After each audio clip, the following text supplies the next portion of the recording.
As many of you know, Joe Biden was involved in illicit business dealings overseas.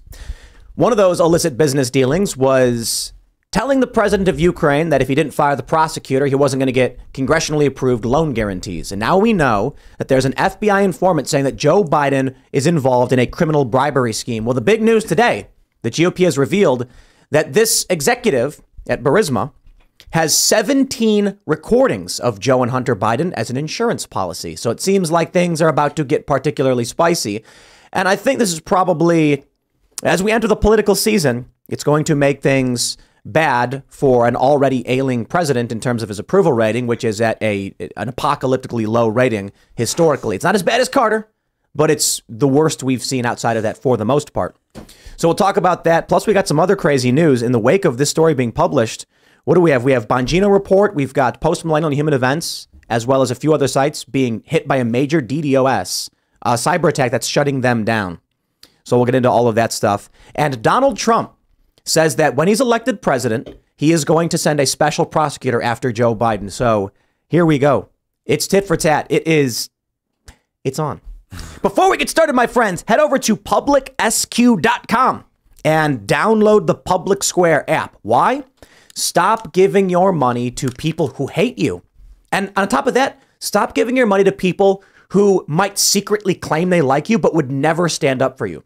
Public Square is America's marketplace. It's an app where businesses can list their business and they pledge to support American values. So you know that when you download this app and you pull up the map, you can see all the businesses in your area that actively support American values. And this is how we build the parallel economy. It's how we push back against woke corporations. And my friends, with apps like Public Square at publicsq.com, we are winning.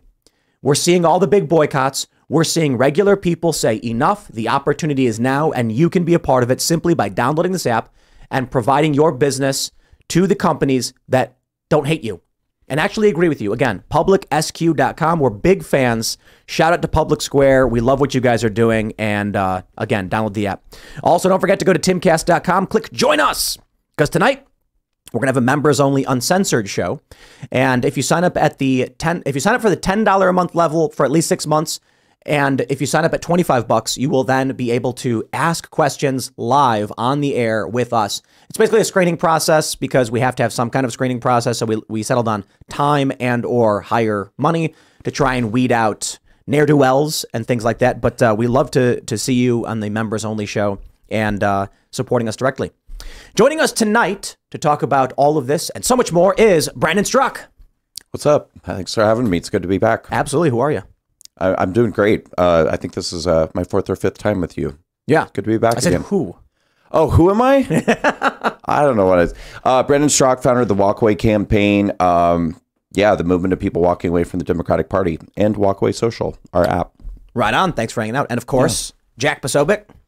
Been a minute, Tim. It's been a minute. Jack Posobiec, the host of Human Events, senior editor of a website that no one can get to because we are currently under what I am told by my tech guys, a deliberate attempt to take down humanevents.com. Also, prior Navy intelligence officer. And I think we might be talking about a little bit of how intelligence reporting works today. It seems like the attack on Human Events, Post-Millennial, Bongino Report, a couple other websites may be related to this GOP report about Biden, these secret recordings. So what I'm told, and I'm just looking because we're in, in our highly secured, highly super secret group chat here, that basically the minute we published the report from this, and so people understand this is an FBI informant file that Grassley read on the floor of the Senate. And when you, and Tim, I know you know this, that when a sitting member of Congress or the Senate reads out something, even if it's classified,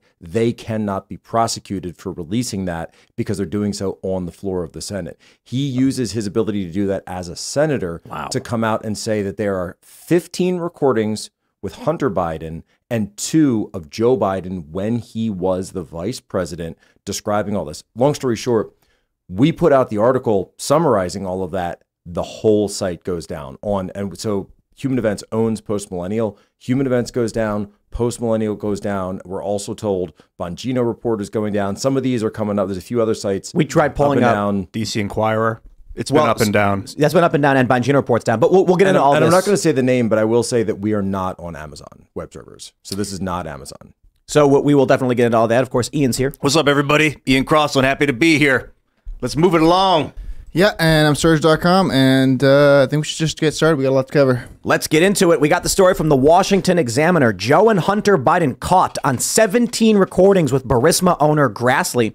Reveals FBI form, or Grassley reveals FBI form says. I love that. Yeah, it should be a semicolon and not a comma after the word owner right there. Yeah, so we can understand the syntax here. Grassley is not the owner. Right. Grassley is revealing that there is an FBI informant saying this. Right. And so this is official intel to the FBI now being released to the public. A top Senate Republican revealed Monday that an FBI informant said the Ukrainian oligarch involved in an alleged criminal bribery scheme with Joe and Hunter Biden also claimed to have 17 recordings of his conversations with the president and his son. Grassley revealed on the Senate floor that a largely unredacted version of the Bureau's FD 1023 confidential human source form said that the foreign national who allegedly bribed Joe and Hunter Biden allegedly has audio recordings of his conversations with them, 17 such recordings. I want to pause right now and say, okay, the bribery thing is really interesting. But what we can't say for sure is that Joe Biden admitted publicly on camera that he threatened to illegally withhold congressionally approved loan guarantees to Ukraine unless they fired a prosecutor. As we now know, that prosecutor was investigating Burisma. So here we are. I guess and correct me if I'm wrong, Jack, the bribery was that they went to Joe and said, get the prosecutor fired. Well, and to be clear, the investigation was, so the guy's name is Mykola Zlochevsky. And so Zlochevsky is the oligarch who was in control of Burisma. He was under investigation domestically in Ukraine. And by the way, yes, the same Ukraine that has the war, that's been on fire, that seems like dominates all of the conversation over the last 6 years, when prior to the last 6 years, I don't even know the last time any of us even talked about Ukraine, right? Trump's impeachment, the war, the coup in 2014, suddenly Ukraine is like everywhere. He was under investigation for bribery inside Ukraine. Then he goes and hires Joe Biden's son, which we know publicly. He goes and hires Joe Biden's son. Joe Biden gets the prosecutor fired. Then he said he's bribing Joe Biden to stop the guy who was investigating him for bribery in the first place. Okay, so Zlochevsky is this post oligarch that's in control of Burisma. Yes. He's the guy that hired Hunter Biden. Yes. And then he bribed Joe Biden to stop to get a prosecutor fired to stop investigating his company. Well, so and according to these reports, it seems as though the hiring of Hunter Biden coincided with, and again, based on the report, I interviewed Marjorie Taylor Greene, who has seen a copy of the report. She also gave me some more information stating that this confidential human source, or CHS, as they say in the parlance, is someone who was one of their most highly credible. This isn't just some walk-in, some random guy like, hey, I heard about Joe Biden and the, by the way, so there's a whole process. And I remember even when I was an intel agent, or intel officer, that there's this question of, well, how do you know that the source knows? Well, you're constantly vetting placement and access. You're constantly vetting credibility. You can go back and check, did a person actually go to this place where they said they were? Can you geo-track them, et cetera, et cetera? So there's a huge process that the FBI is running on this person to make sure that the reports that they're giving are credible, which, by the way, could also include recordings of wearing a wire, right? As we all know from movies, et cetera. So the idea is that this informant is giving that report to the FBI and saying that this hiring of Hunter, which we knew publicly, coincided with not one but two $5 million payments, one to Hunter Biden and one to the big guy. So these recordings, how many? Through shell companies. How many of the recordings were Biden, and how many were Joe, and how many were Hunter? 2 Joe, 15 Hunter. That makes sense to me because, Hunter's the one who's actually working in Burisma. He's there. Right. Probably having a lot of conversations. Check this out. They say the Examiner says sources previously told the Washington Examiner that the Burisma owner discussed an alleged bribe of $5 million to Joe Biden and of $5 million to Hunter Biden, according to the paid FBI informant, who said he heard this from Zlochevsky. The sources said Zlochevsky said he believed it would be difficult to unravel the alleged bribery scheme for at least 10 years because of the number of bank accounts involved. There's clever ways they can run this. They could do something like, look, I've got a company in this country that runs a couple subsidiaries that harvest wheat. We'll have those companies hire you as a consultant through your investment firm so it looks clean and on the level. That's how they play this game. Then you get like multiple bank accounts involved where money's being transferred all around. And then you've got to prove the transfers were specifically for the bribe. So it's very difficult unless you have them on audio tape talking about what they're doing and how they're doing it. Well, also, unless you're the FBI, which literally exists to, I mean, the FBI has agents that are specifically tasked with working with the U.S. Treasury Department to actually go after and unravel those very same shell games that you're talking about. And so what's so shocking to me is that we're seeing now, there even in the report, Grassley alleges that when they first went to the FBI and asked to see the Hunter Biden file, that there were portions that were redacted relating to these audio files, that the FBI redacted that before they gave that report to Congress. Wow. So the FBI was actually trying to, now they're going to claim, right? Of course, the FBI will say, well, that's because of our informant. That's because it came from the informant. But here's the thing. You don't need to say that in the report that it came from an informant. You can just say the FBI has information. And the FBI, as we know, has multiple ways of receiving information. And so their redacting that clearly raises a huge red flag of all sorts of issues, not to mention separation of powers, not to mention the administrative state versus the elected representatives. And you really have to go back and say, look, I know a lot of people were, let's say, I would try to be nice here, skeptical or at least not sure of Kevin McCarthy, the House GOP in general. They said, are these guys actually going to do anything? Are we actually going to get information out? And I would say, look, I mean, say what you want about, you know, certain fights, certain hills to die on, et cetera, that we would not have this information right now if the Bothans if the House GOP had not brought it to us. Tim, I know you got that reference. Well, one more time, I was reading a super chat. I said, shout out to all the Bothans who died to bring us this glorious spy network. Let me, I want to read this. This is a very important paragraph in the story. Trump and his Republican allies claim Joe Biden improperly used his position as vice president to pressure Ukraine to fire Shokin to protect his son from an investigation into Burisma. Democrats deny this and argue the focus on Burisma was part of an effort to dirty up Joe Biden. Well, hold on. Everything in that paragraph is true. I don't understand. This is the same. Keep in mind. Well, let me just to clarify.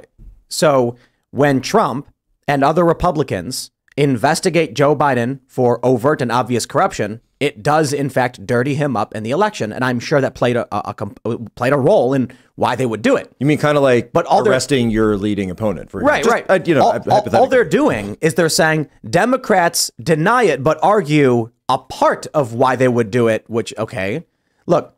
If you are running for office and you find out that your opponent is a criminal, you would absolutely be like, we must defeat this person because they're a criminal and we can't let them run this country.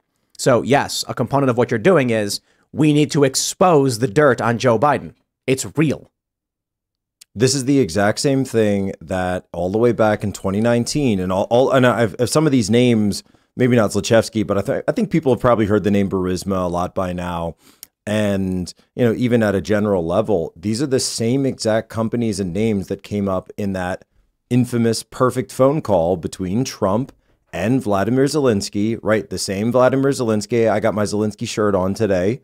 I see you guys aren't rocking. Yeah, Brandon, you're close. You're close. A little bit. You're close. Yeah. But you're showing the guns off. That's the thing. It's like Zelensky and Hawaii. But there's this idea that when Trump was talking to Zelensky and he was asking him, hey, I've heard about all of these things. I've been watching the news. I've been seeing that Joe Biden obviously at one point literally bragged about it on national TV that he got the guy fired. And he's saying, look, you're in Ukraine. You're the president of Ukraine.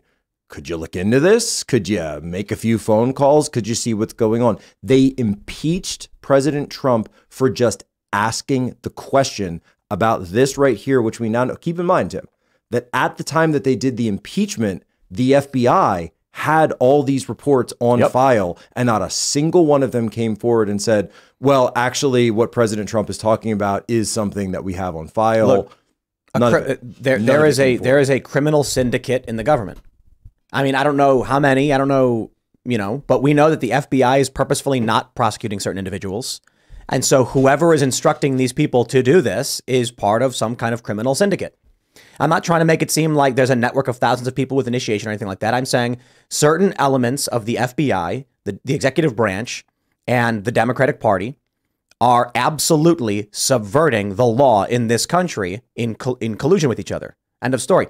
There was that, you see that clip out of CNN where the guys are like, Hillary Clinton had the cell phone smashed with hammers. And then I think it was Alison Camerota. She's like, can we get a fact check on that? And the guy goes, yes, the Hillary team did have phones smashed with hammers and servers wiped. And she's like, oh. You mean like with a towel? Whoops. It is funny when I hear people say like, didn't Hillary Clinton pour bleach on her computer? And it's like, oh, jeez, man. Like the BleachBit. BleachBit was an app. It was a program to purge a hard drive. Which the guy found on Reddit.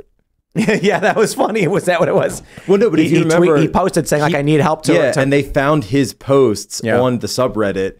He's talking about, I'm working for a very important individual who really, really needs something deleted. It is crazy to me that Donald Trump is facing a federal indictment, despite the fact that Hillary Clinton did substantially worse. Exactly. For a fact, we know she had classified documents in her private server that she kept, and it was destroyed. And all of those emails, the 30 plus thousand that we know of, were public records that she destroyed, and nothing happened. And she posted that picture of her hat, but her emails, and smiling. It's like, they broke the law. They got away with it. And now that Trump's getting arrested, they want you to know that they will keep committing crimes and nothing will be done. That's why I was talking to Jack before the show. And I'm like, well, what's the next, what's this long game going to be? Are they going to come out in the media and be like, but you guys, Joe Biden had to get the prosecutor fired. Otherwise, we wouldn't have had any protection against Russia when they invaded Ukraine. We did all this manipulation for your own good. Like, if they're just going to one day just flip the lights on, admit it all, and say it was for your own good, and then 90% of the population will just believe it with their jaws slacked. Like, that's my fear. Well, you're right. You're actually right about that. That's always been the playbook when it comes to one of these things, because the first time you say it, it's, well, that's a conspiracy. That's not happening. As Tim pointed out, that some of them are actually getting it wrong, and they're still pulling that out for the email server when actually we've gone past that one. So the first thing they do is they say it's a conspiracy. Then the next thing they do is they say it's contested. Then the third thing they do is they say, well, this helps Republicans, and that's the only reason Republicans are going after for it. And then finally, once you've completely proven something beyond the shadow of a doubt, they'll say, well, okay, it is happening, but it's good. It's happening and it's happening and it's good. And here's why it's good for the country and everyone. That's why it's happening. And how dare you stand against us for letting this happening? So I don't know if that's exactly the reason they'll give, but I think you're 100% right in that they will at some point come out and say, you know, these payments were made for the betterment of Ukraine, the security of Ukraine, and Hunter Biden was secretly working on an exchange program for certain forms of Ukrainian women on a need to know and a special access visa, for the really, high talent. People will come to me then. I'm trying to shadow campaign this myself. In a few months, they'll come to me whenever after this comes out, and they'll be like, but Ian, it was good that what they did with Biden, with getting the people fired. And I'll be like, now I've got to figure out how to explain to them why it's not. I need to be so laser focused. I need to know Mykola Zlochevsky inside and out, Victor Shokin inside and out. These names, Mykola Zlochevsky. Bro, we have talked Victor about Shokin. Those two guys maybe like 500 times. And I tell you, it's like I hear it. It's like it's washing over my brain every time. Russian guys, Ukrainian names, words like Burisma, Victor Shokin, Mykola Zlochevsky. Zlochevsky was an oligarch that owned Burisma. Correct? Correct. Fled the country during these investigations. Matt Taibbi reported around a dozen, I believe. And Biden comes in and gets the prosecutor fired. Which was Victor Shokin, the prosecutor. Victor Shokin. So these are the Victor names. Shokin signed a sworn affidavit saying that he was fired because of Joe Biden. That the Ukrainian officials came to him and said, we have no choice. Biden said we have to fire you. Maybe he swore. He swore to this. There's also, and this is coming back around again, that there's audio that was released by OAN years ago of phone calls between Biden and not Zlochevsky, but Poroshenko, who was the previous president of Ukraine. Petro Poroshenko prior to, they call him the chocolate man, the candy man, because he was like sort of a chocolate oligarch. And he's still around, by the way. He's still a member of the parliament there. And he's the one who ran against Zelensky in 19. Anyway, in those calls, at one point, Poroshenko says to Biden, there is nothing that we have found that shows that Shokin is corrupt. Yeah. We have no information that says he's doing anything wrong. But if you want us to do this, we will do it. And Biden's pushing him, saying we need to do this. And there's a bank, and the Kolomoisky's bank needs to be taken care of, et cetera, et cetera. And what happens after the prosecutor is fired? Zlochevsky returns to Ukraine. And what happens after Donald Trump makes the infamous phone call? He flees once again. Mm-hmm.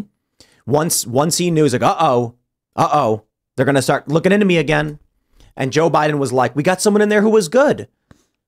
Yeah, good. But then why did the guy flee? But what's the next step there is what did the oligarchs then do? So Kolomoisky is the other oligarch who's working with Zlochevsky at this point, has the bank, he's sort of the financial end, if you look at it that way.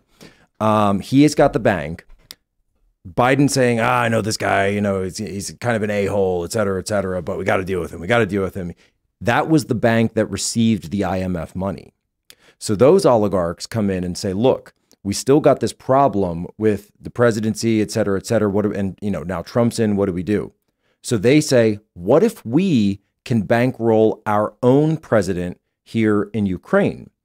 And that same oligarch ran a TV network. And on that TV network, they had a very popular TV show called Servant of the People, all about a teacher, like a public school teacher who essentially becomes the president. That actor was named Vladimir Zelensky.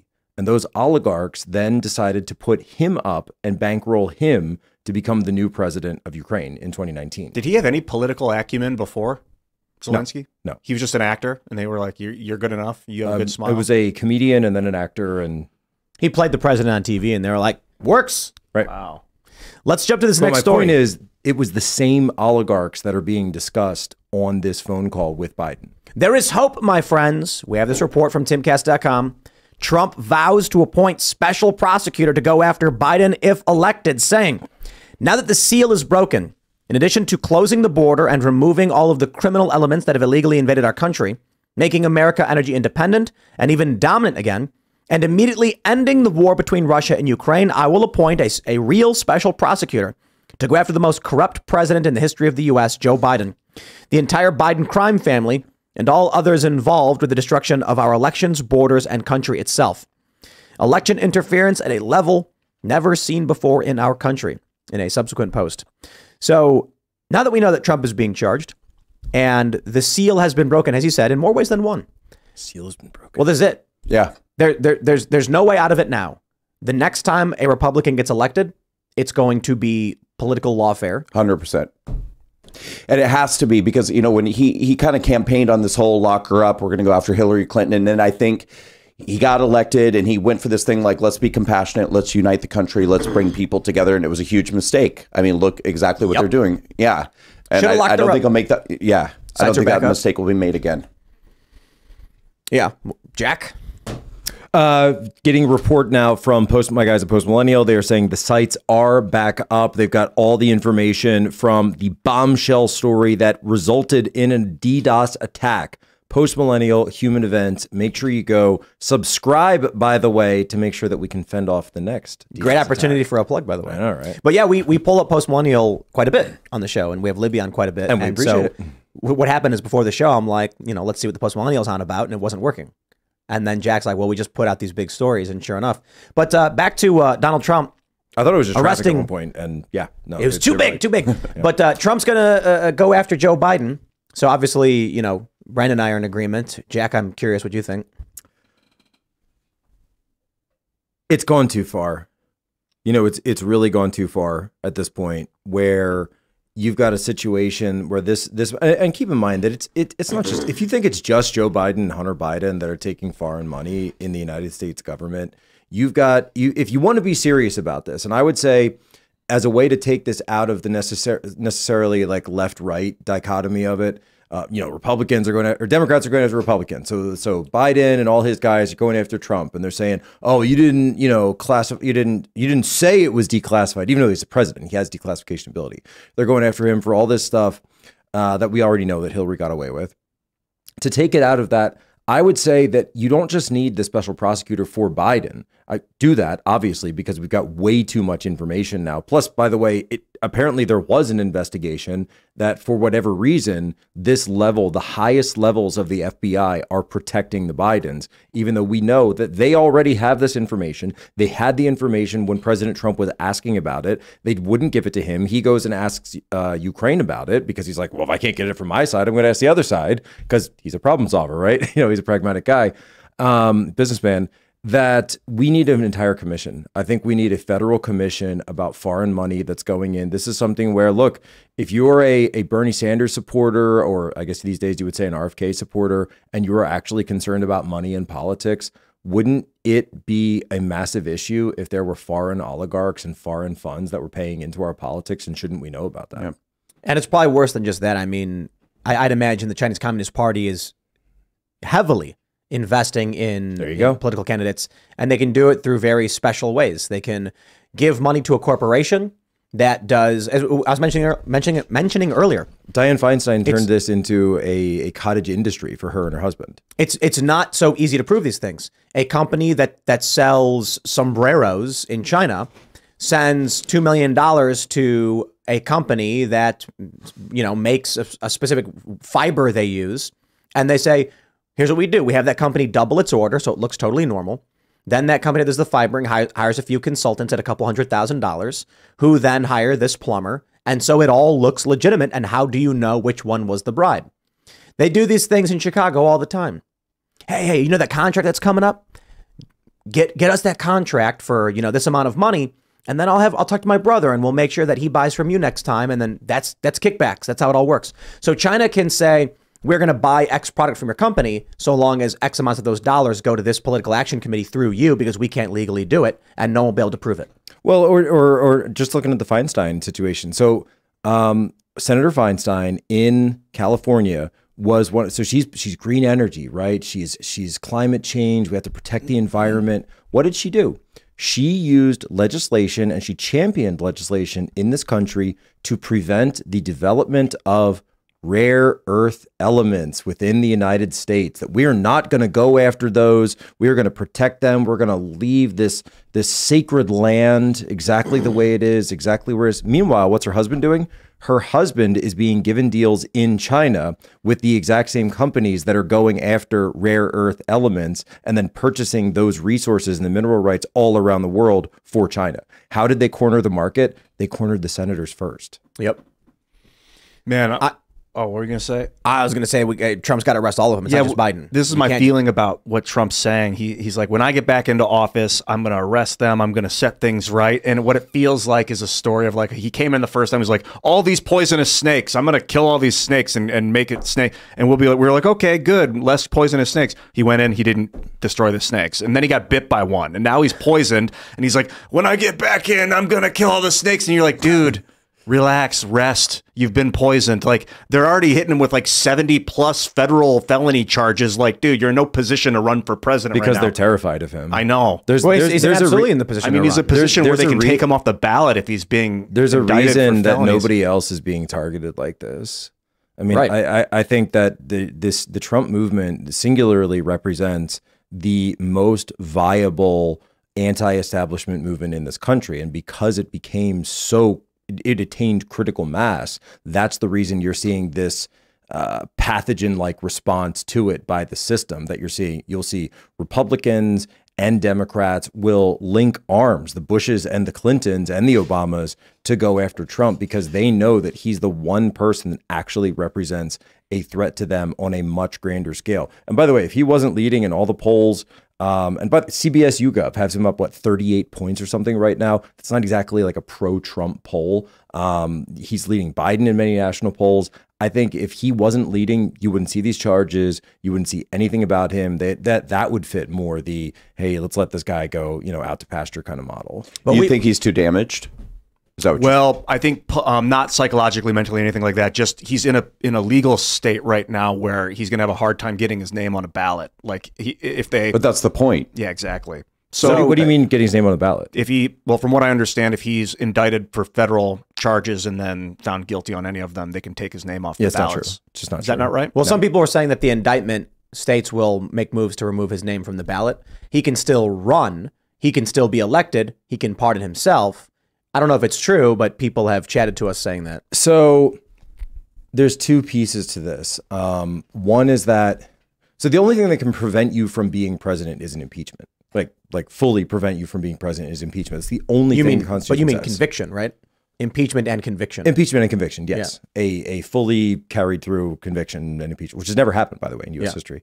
That then the other piece of it, which I think is this sort of loophole that they tried to do this with Marjorie Taylor Greene, and they were attempting to do it with Madison Cawthorn down in North Carolina, was these Civil War era laws that are on the books in some of the states that say if you were a member of an insurrection, that you can no longer hold office in the United States, and that these laws do apply in these states. They were written obviously for Confederates, to say that, okay, if you had been some official in the Confederacy, now Georgia's been admitted, back to the Union, Mississippi, et cetera, Alabama, that you can't go and run for office again because you were part of that.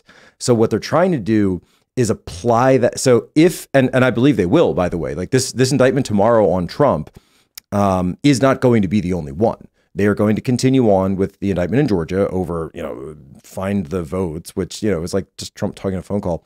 And then I do believe that they're going to go after, and Brand, obviously you've got more information on this, they're going to take those Proud Boy and Oath Keeper indictments for seditious conspiracy.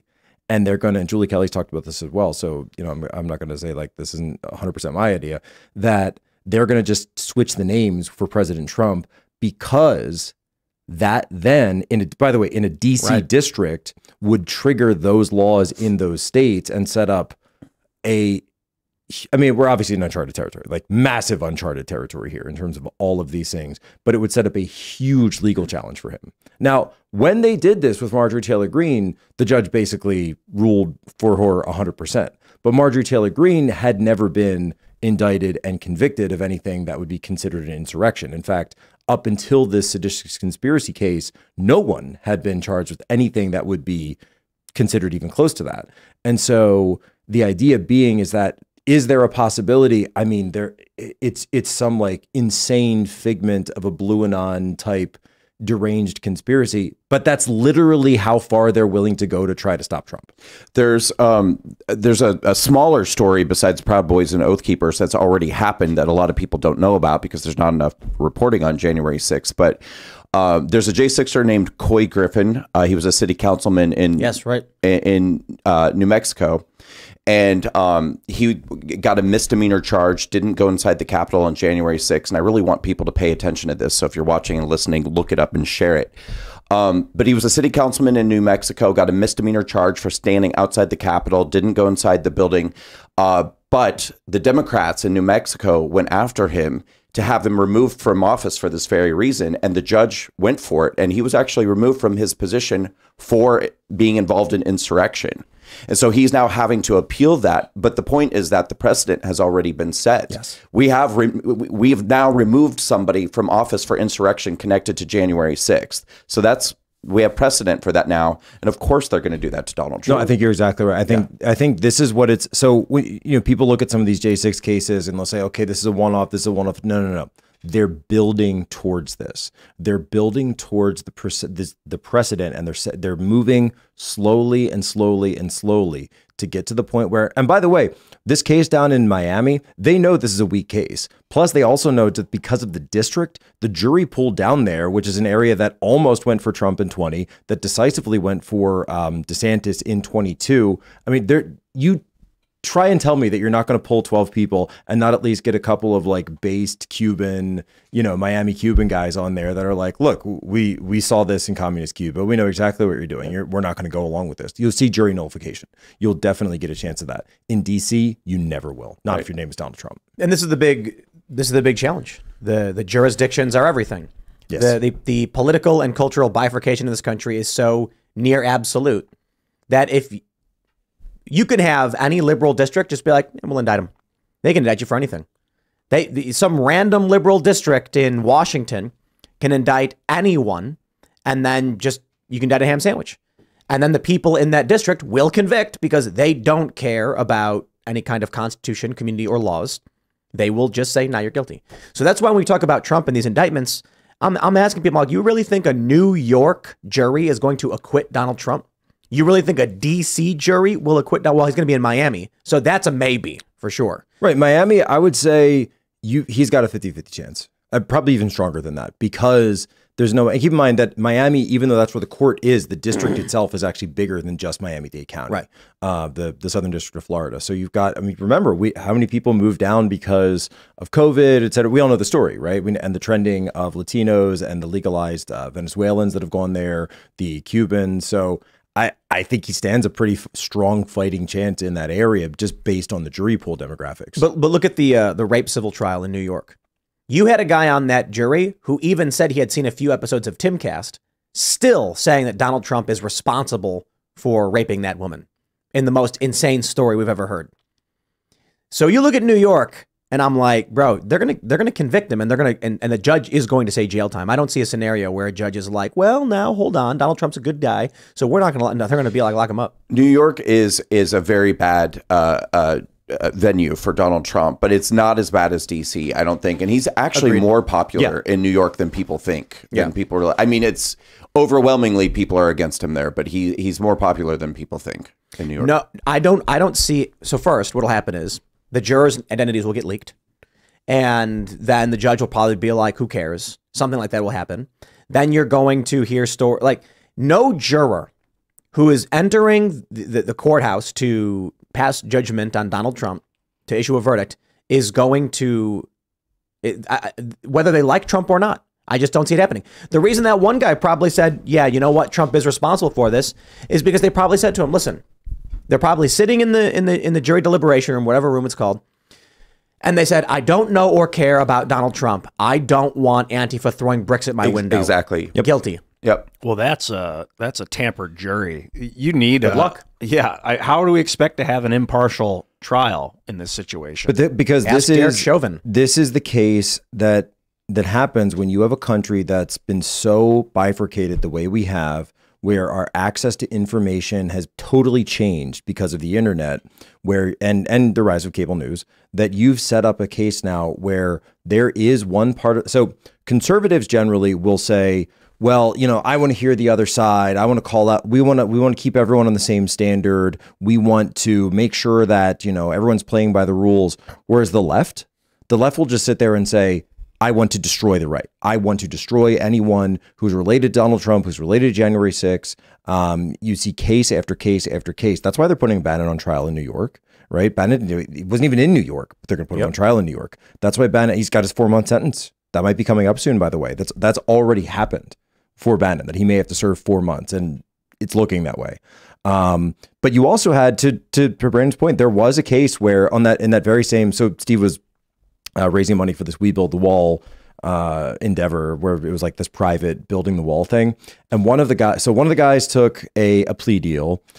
Steve got pardoned, and there was another guy who actually went to trial. This is the federal case, not the state case. There was another guy who went to trial in New York on this, and there was one juror who sat there the entire time and said, you know what? You guys are a bunch of liberals. You guys are just repeating whatever the government tells you. And you can even see in Politico has the report. The man repeated anti-government conspiracy theories and through the entire trial and refused to go along with anything the other people said. So somebody, I think his name was Roberto, that someone actually did get in, like a normal person got onto one of the trials. And stood up to these guys. And stood up, yeah. So was it a hung jury or something? So it was a hung jury. But that being said, not exactly a great legal strategy if you're hoping for that. But the media also has gotten very involved in the justice system. Yes. And I think that I wouldn't be surprised if they're bullying jurors and stuff as well. I mean, throughout my J6 criminal case, I had reporters from CNN contacting my prosecutors, asking them to rethink giving me a plea deal. I mean, literally just inserting themselves into the system. MSNBC had a guy chasing the Kyle Rittenhouse jury. Remember the jury van was going back, and then they lied about it. They lied about that it was happening, and so MSNBC put out the statement, and then NBC as well, because it was like he was an NBC stringer basically, and they said, "Oh, we don't have anyone doing that." And then they found they found the guy and said, "No, here's the producer. I work for him," because he was, he wanted to stay out of jail basically. And 100%, that is 100% what they do. Let's jump to this next story. We got this from Timcast.com. The Daily Wire has received about 200 violations from YouTube regarding coverage of transgenderism.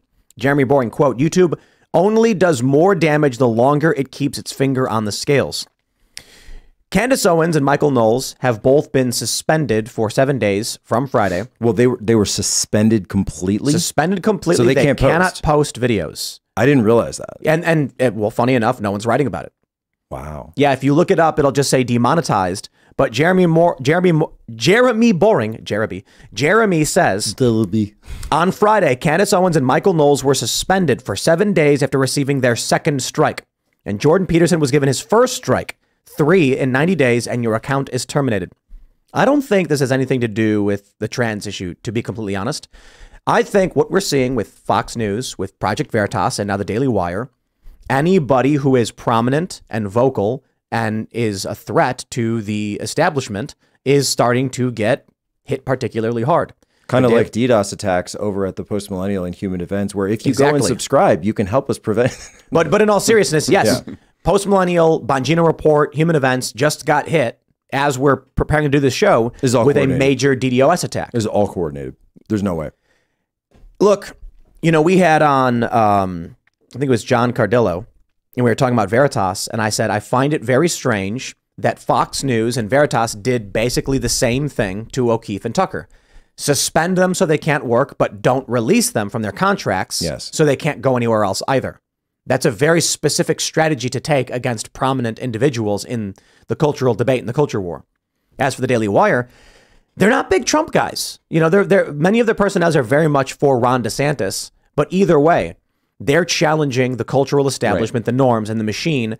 And so what they're saying is that employees at YouTube are actively going through year-old videos and issuing strikes and takedowns for posts that they had no problem with before. Wait, so this isn't like the Daily Wire, and I'm sorry, I haven't read the story, but this isn't like the Daily Wire launched some new campaign that broke all the rules. It's that the rules have actually shifted, and they're going retroactively against old videos that were okay, which, by the way, YouTube recently changed the rules regarding elections. So there was a certain topic that we could only talk about here in the third hour, which we could now talk about on the regular show. That's actually not necessarily true.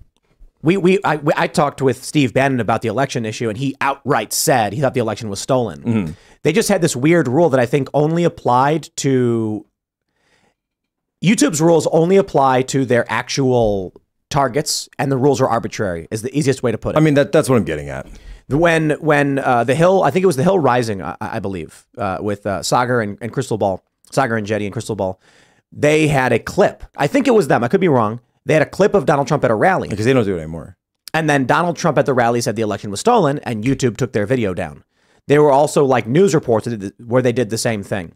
But then you had David Pakman, who had on Mike Lindell, and David allowed Mike Lindell to say his entire theory of how the election was stolen. And I asked YouTube, why is it that David Pakman can host Mike Lindell and say, Mike, tell us all, tell us everything. And then he does. But then you take down a clip from a rally that was on the news of Donald Trump saying a thing. It's because the rules were arbitrary, as they are now. YouTube didn't change their rules on transgenderism. They're changing their interpretation of what breaks the rules. That's what they're doing. So if, Matt Walsh or Michael Knowles, and Michael Knowles especially, makes a very simple and academic argument about his views on transgenderism or something like that, they'll say, okay, well, that didn't cross the line. Year later, you know what? Nah, it did. Boom. Because what is hate speech? It's interpretable. There's no clearly defined line that you can or cannot cross. It's just, you're against it, so it's hate speech. Take you down. I think this is a lot to do with the election cycle is here. Don't be surprised if they start coming at us in some way, somehow, whatever that may be. They're already coming after you.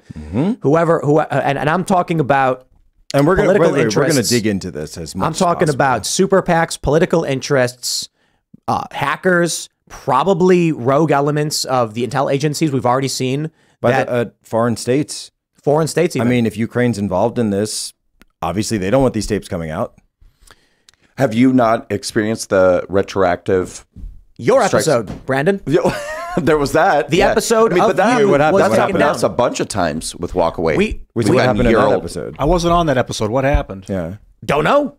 The last time you were here, we did an episode, and one of the clips was removed, and your full episode was removed. I believe the clip came from the full episode, and we got an email from YouTube saying, "We know that you didn't intend to break the rules, but you did. So we're removing these videos, but not applying a strike to your channel."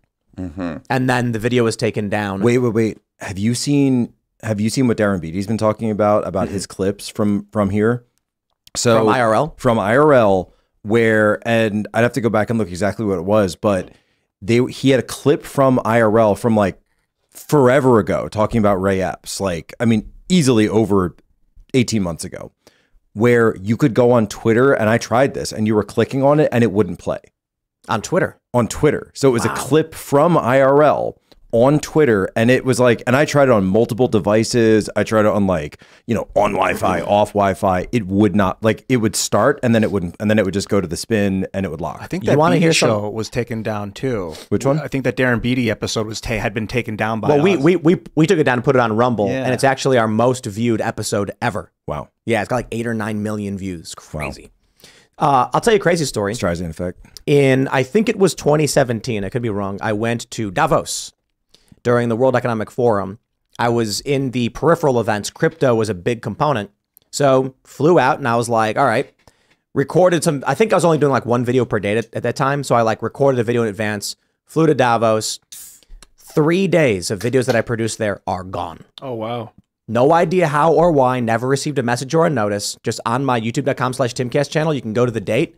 And there was I discovered this years later when there was a specific video I made about the case for Bitcoin coming out of Davos and how all of these, worldly elite types were very interested in crypto.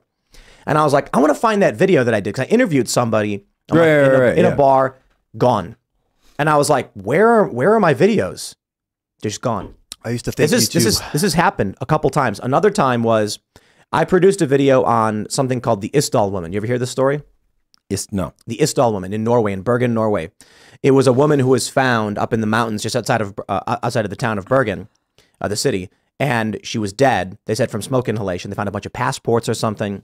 The working theory is that she was Mossad and she was tracking down former Nazis and ending their existence. But this time she did not succeed. Don't know for sure exactly if that's true. It's a mystery. Everyone wonders what it was all about. Okay. That video's gone. Now that one, I can't tell you why. And, I thought it was a cool little mystery ghost story, like 10-minute thing. And one day I went to find it and share with somebody, gone. The Davos thing, I wonder if that one's a little on the nose. Here I am in the peripheral. I didn't go in the event. I had no access to any of that stuff. But outside of the World Economic Forum, a bunch of people show up and put on peripheral parties and events because they want to basically like suckle the teat of influence outside. Because everyone's of, there. Yeah, and they're hoping that their peripheral event will get attention. And so I'm there. I put 3 videos together as I was doing daily videos, and they just got erased. So I'll just put it this way. YouTube, very much so, secretly takes videos down. There's an individual who is a whistleblower, they called him, for the CIA, which resulted in Trump's impeachment. And I don't even know the rules on saying this guy's name anymore, but you did say his name. I did say his name at one time. Nothing happened. Yeah. Maybe that's why they got mad. But these videos have also been taken down without notice. Carrick Aramella. Yeah, Carrick. Carrick Aramella. Yes. Good old Carrick. There was a period where even though his name was being reported widely in the press, Yeah, you can say it. Rand Paul, right. speaking on the Senate floor, unrelated issue, mentioned the guy's name from a report, and YouTube deleted a C-SPAN clip, Fox News clip as well. They were taking this down, and they had no justification. There was no rule violation. It is obvious that there are intelligence agency assets interlinked with YouTube, the same as Twitter and Facebook, and we know it. We know who's really behind all this, Tim. Santa Claus. They.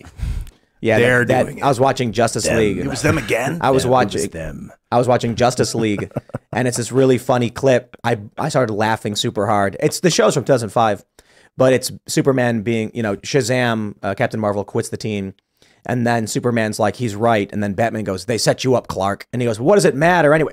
They. And then he goes, "They," and then it plays ominous music, and it shows all the like Justice League looking at each other.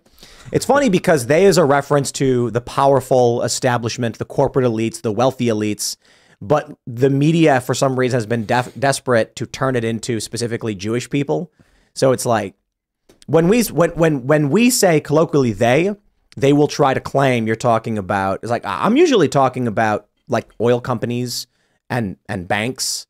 You know, well, it's contextual as well. Like, for example, you were just talking about Davos. So in this case, you'd obviously be referring to the World Economic Forum having some kind of joined at the hip, behind the scenes relationship with the leaders of YouTube. So it makes sense for you to say they in that sense. Well, no, I don't think World Economic Forum. It's so much longer to be able to say that. I think intelligence agencies. I think we'll talk about the Davos clip specifically. I still think that's U.S. intelligence agencies. I will say that I know for a fact the U.S. intelligence agencies have been very, very interested in Bitcoin and continue to be. And perhaps from even back when I was still serving to way into the future. And I had interviewed some prominent figures in the political space, and without warning, without a strike, without an email, the videos were taken down. So I wonder if they were like, "Yo, we don't want that person on camera. They shouldn't have done that. What do we do?" Well, the video's been publicly viewed by 50,000 people. If we give a strike, it's going to make some waves, and we don't want that to happen. So just wait a little bit, remove it without saying anything, and it's gone. That's it's like stealth editing. Yep. Going into, and so with the thousands of videos we've produced, the thousands of videos Daily Wire, I bet Daily Wire doesn't even know the videos that were taken down. Because how often are you going back? You know, or are you looking at your total number of videos? I mean, it's just, you know, you're churning out content constantly. You're not like sitting there looking at, hey, I'm missing 5 videos, you know. Yeah, I think the Daily Wire guy, this thing is like personal. After like, what was it, a month ago, Matt Walsh got demonetized, and then they went, we're officially going to Twitter. I think Matt Walsh Show is now officially on Twitter. That is the home of the Matt Walsh Show. So people at Google understand the people at Daily Wire have no loyalty to Google. And they're like, all right, these guys are on their way out anyway. Well, you're seeing, and that is a broader story, right? So you are seeing right now a broader showdown because Elon has certainly been making some overtures suggesting that he might get into the online video marketplace, that he might get into this. Periscope, they're talking about bringing that back. He's looking at different ways to monetize Twitter. So if Twitter video, people posting to Twitter could potentially be something, but also YouTube is facing a ton of competition for Rumble right now, and they're starting to feel the heat. They're absolutely starting to feel the heat. I mean, it's crazy when you look at some of these Rumble videos and they have massive viewership, thousands of live viewers, tens of thousands of views per video, and even the videos we put up get decent amount of hits in the tens of thousands. And that's something we've not seen any rival be able to pull off until now. We've so we just on Human Events, so we just took my daily show and we're switched it to a live format in the afternoon now, 2 p.m. Hey, check it out. And we noticed immediately like a 10-fold increase in our Rumble numbers just overnight. Wow. The people love it. They say like it's a little bit more in the mix, you know, it's live, so people like that format, but suddenly all of a sudden, and I think Rumble, it's, you know, and look, like, you know, I mean, I love the guys at Rumble, but I'm sure that they are giving more priority to live video because they realize that's a capability they have that they need to have if they want to compete against YouTube, Twitch, et cetera, everything that's out there. Yeah, I think if you make internet videos, that you should probably be backing them up across multiple platforms. I used to think like all my stuff's on YouTube, it's safe now. In 10,000 years, way, right? Archived. Yeah, unfortunately. Well, especially now if they're going back and taking you know, old content down for new rules, you know, as they become more insane, things that you made years ago, maybe violating things that they've now decided you're not allowed to say. Yep, and they'll retroactively give you a strike and delete your channel. It's insane. And guess what? You know, Elon Musk can't just swing in and buy every platform out there. I mean, I wish, but no, it's not going to happen. The strike thing feels very weird that they struck the channel for something that happened a while ago. Yeah. Well, the strikes, I don't know where the strikes came from for the Daily Wire, but so 200 violations. And I think, let me pull up the thread from Jeremy. What did he say over the last few months? What'll happen is as a social media admin, if you see an account that's questionable and you're like, I think this violates terms, but it's not overt, so I'm not going to block this thing, because you err on the side of like, let it stay up. And then it builds, and then you'll start to have this like inventory of like disputable content from this one creator. And they'll have like 7 things that they've done where you're like, these are 7 questionable things. And then over and over. And then all of a sudden they'll do one that crosses the line. You're like, all right, all of them cross the line now. So not really an ethical way to do it, but that is what happens. It does seem like a good portion of them are demonetization violations. And so we've gotten our share of those too. I don't think I've gotten any hate speech demonetizations. It's usually like graphic. It's like, oh, we demonetize it because it's adult content or something. It's like showing violence or conflict or adult themes, but not for hateful derogatory content like they're going after the Daily Wire. We're pretty religious about not doing that on this show. I mean, we will talk with our guests before we go live about what not to say, what violates YouTube's terms, so everyone's up to speed. And we got like a 99% accuracy, right? That's absolutely not true, Ian.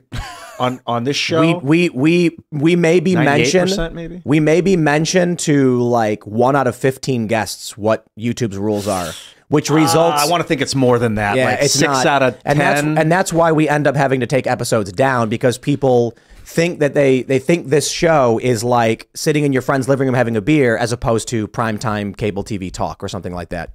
So I usually tell people, if it does, so we used to have a card that said like, this is what YouTube's rules are. We don't have rules, YouTube does. If you want to say these things and the show gets taken down, understand that's what will happen. And so I try to keep a balance to it, where I'm like, I'll tell people, look, man, you can say whatever you want.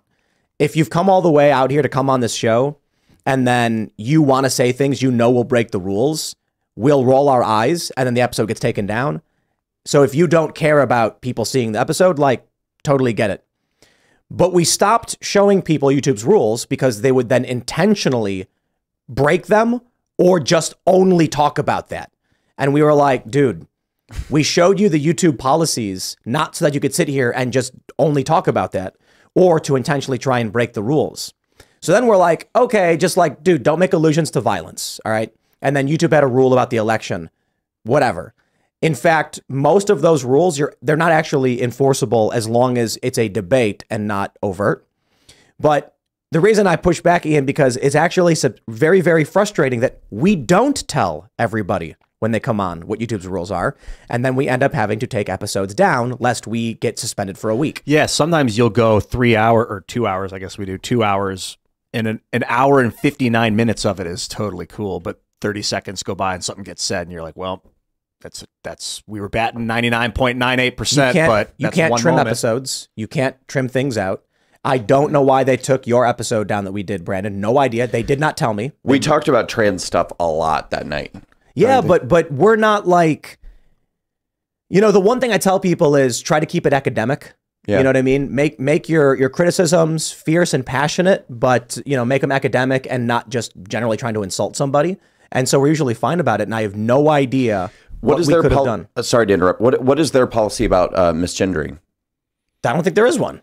That you don't? No. Because I remember we talked a lot about Dylan Mulvaney in that episode, and you were, you know, staunchly arguing that he's a man.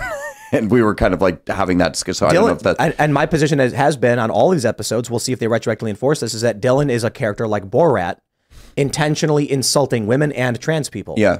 And now Dylan has that statement saying, I want to move beyond this and be a comedian. Yeah. Like it's very a lesbian. It's very, that's an old clip. That's part of his comedy. And actually that clip was him saying that he's attracted to trans women, not biological females. Oh, sorry. But the clip was cut off.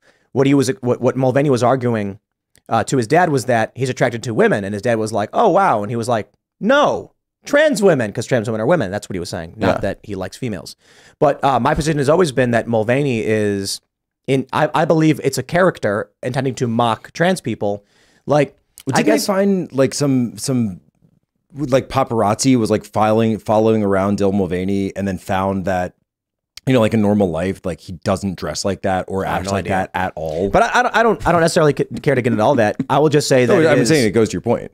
Yeah, he's playing camp. That's how he described it. Like he's campy. You know. Yeah, and you look at like Borat as Bruno. Yeah. Was like a fake gay guy and being over the top and insulting, and you know Ron Paul got really mad about it. That's what I see with Mulvaney. But so your episode gets taken down and we have no idea why. They won't tell us. I bet that's part of it, because that was right when the Bud Light boycott was kicking off hard, and there's a lot of people talking about Dylan, and a lot of videos got pulled over the course of like a week period or something, including something I think by Michael Knowles. There's something interesting too when it comes to like Fox News and other cable networks. I have never been told one time I can't say a thing. Like they've never even said, "Hey, remember, no swearing." I've never even been told that. You know, you go on, you I don't know if you've ever, you've done TV hits and stuff, I'd imagine, both you guys. A lot, yeah. Have they ever told you, like, okay, now don't forget when you're on, it's FCC airwaves, so you can't say these things? Yeah, I've never had that happen. No, and Fox Nation, you can swear, but the cable network, you can't. Yeah. Yeah. Is that their I've web? never had someone sit me down and say anything like that. I mean, typically, you know, you'll be told, like, this is what we're going to discuss in the hit. We want to bring you on about, like, you know, like when I put my Antifa book out, so, you know, I did a lot of TV hits for that. So you're going to talk about Antifa, you're going to talk about this, you're going to talk about this is the flow, it's this long. It's never anything about that. They're never like, don't say the F word tonight. No. Yeah, we always tell people, like, we try not to swear. If you do, no one's going to cry about it, but there might be kids listening, and they go, oh, okay. I guess realistically, the onus is on you to understand FCC regulations if you're going to go do a show, an FCC guided show. You really are supposed to know, otherwise you're not going to get welcomed back. I was on Glenn Beck's radio show, and I said, dick. I said I was being a dick, and then he was like, just a reminder, on FCC airwaves, but, you know, anyway. And I'm like, well, radio's different. That a huge giant. Can you not say dick? Like, I didn't say, like, male genitals. I said, like, I was being a dick. It's the word literally in that context means a rude person, you know. And a few people have crossed the line on air on Fox, and that's been awkward, and those people have not been asked back. There have been a few moments like that. Didn't they? That have happened. Who was Anna Paulina Luna? No, Matt Walsh, or was it Matt Walsh? Who was like, they stopped booking him after he said something on the air. Oh yeah. He called. He said that Greta Thunberg was developmentally disabled. Is that what happened? But that's true. I mean, she's autistic or something, and I think he referenced some factual statement, and they were like, "Don't say that about her." And it's like, he's like, "Well." I still remember a couple years ago when Newt Gingrich was on, and he was talking about the DAs, and this was like 2020, and he's mentioned, and oh, by the way, you have a lot of these left-wing DAs in big cities that were funded by George Soros. And the host cuts him off. It's like, whoa, we don't want to go there. We didn't bring that up. And he's like, what do you mean? He's the one who's funding them. Like I didn't say anything who pejorative. Was the host? It was I can't remember the host off the top of my head. What's her name? But it was he gets cut off. The interview gets stopped. He gets like told off on air. And what's wild though, and you were talking about how the rules change from day to day. Now everybody talks about that. It's totally fine. People push it. Ron DeSantis talks about it, and he's like Ron DeSantis talks about it. Harris Faulkner constantly. Okay, and he's like, I'm a major candidate, right? Not like the leading candidate, but a major candidate. And I've never heard anyone push back on DeSantis to call him anti-Semitic for bringing up George Soros, because I think we've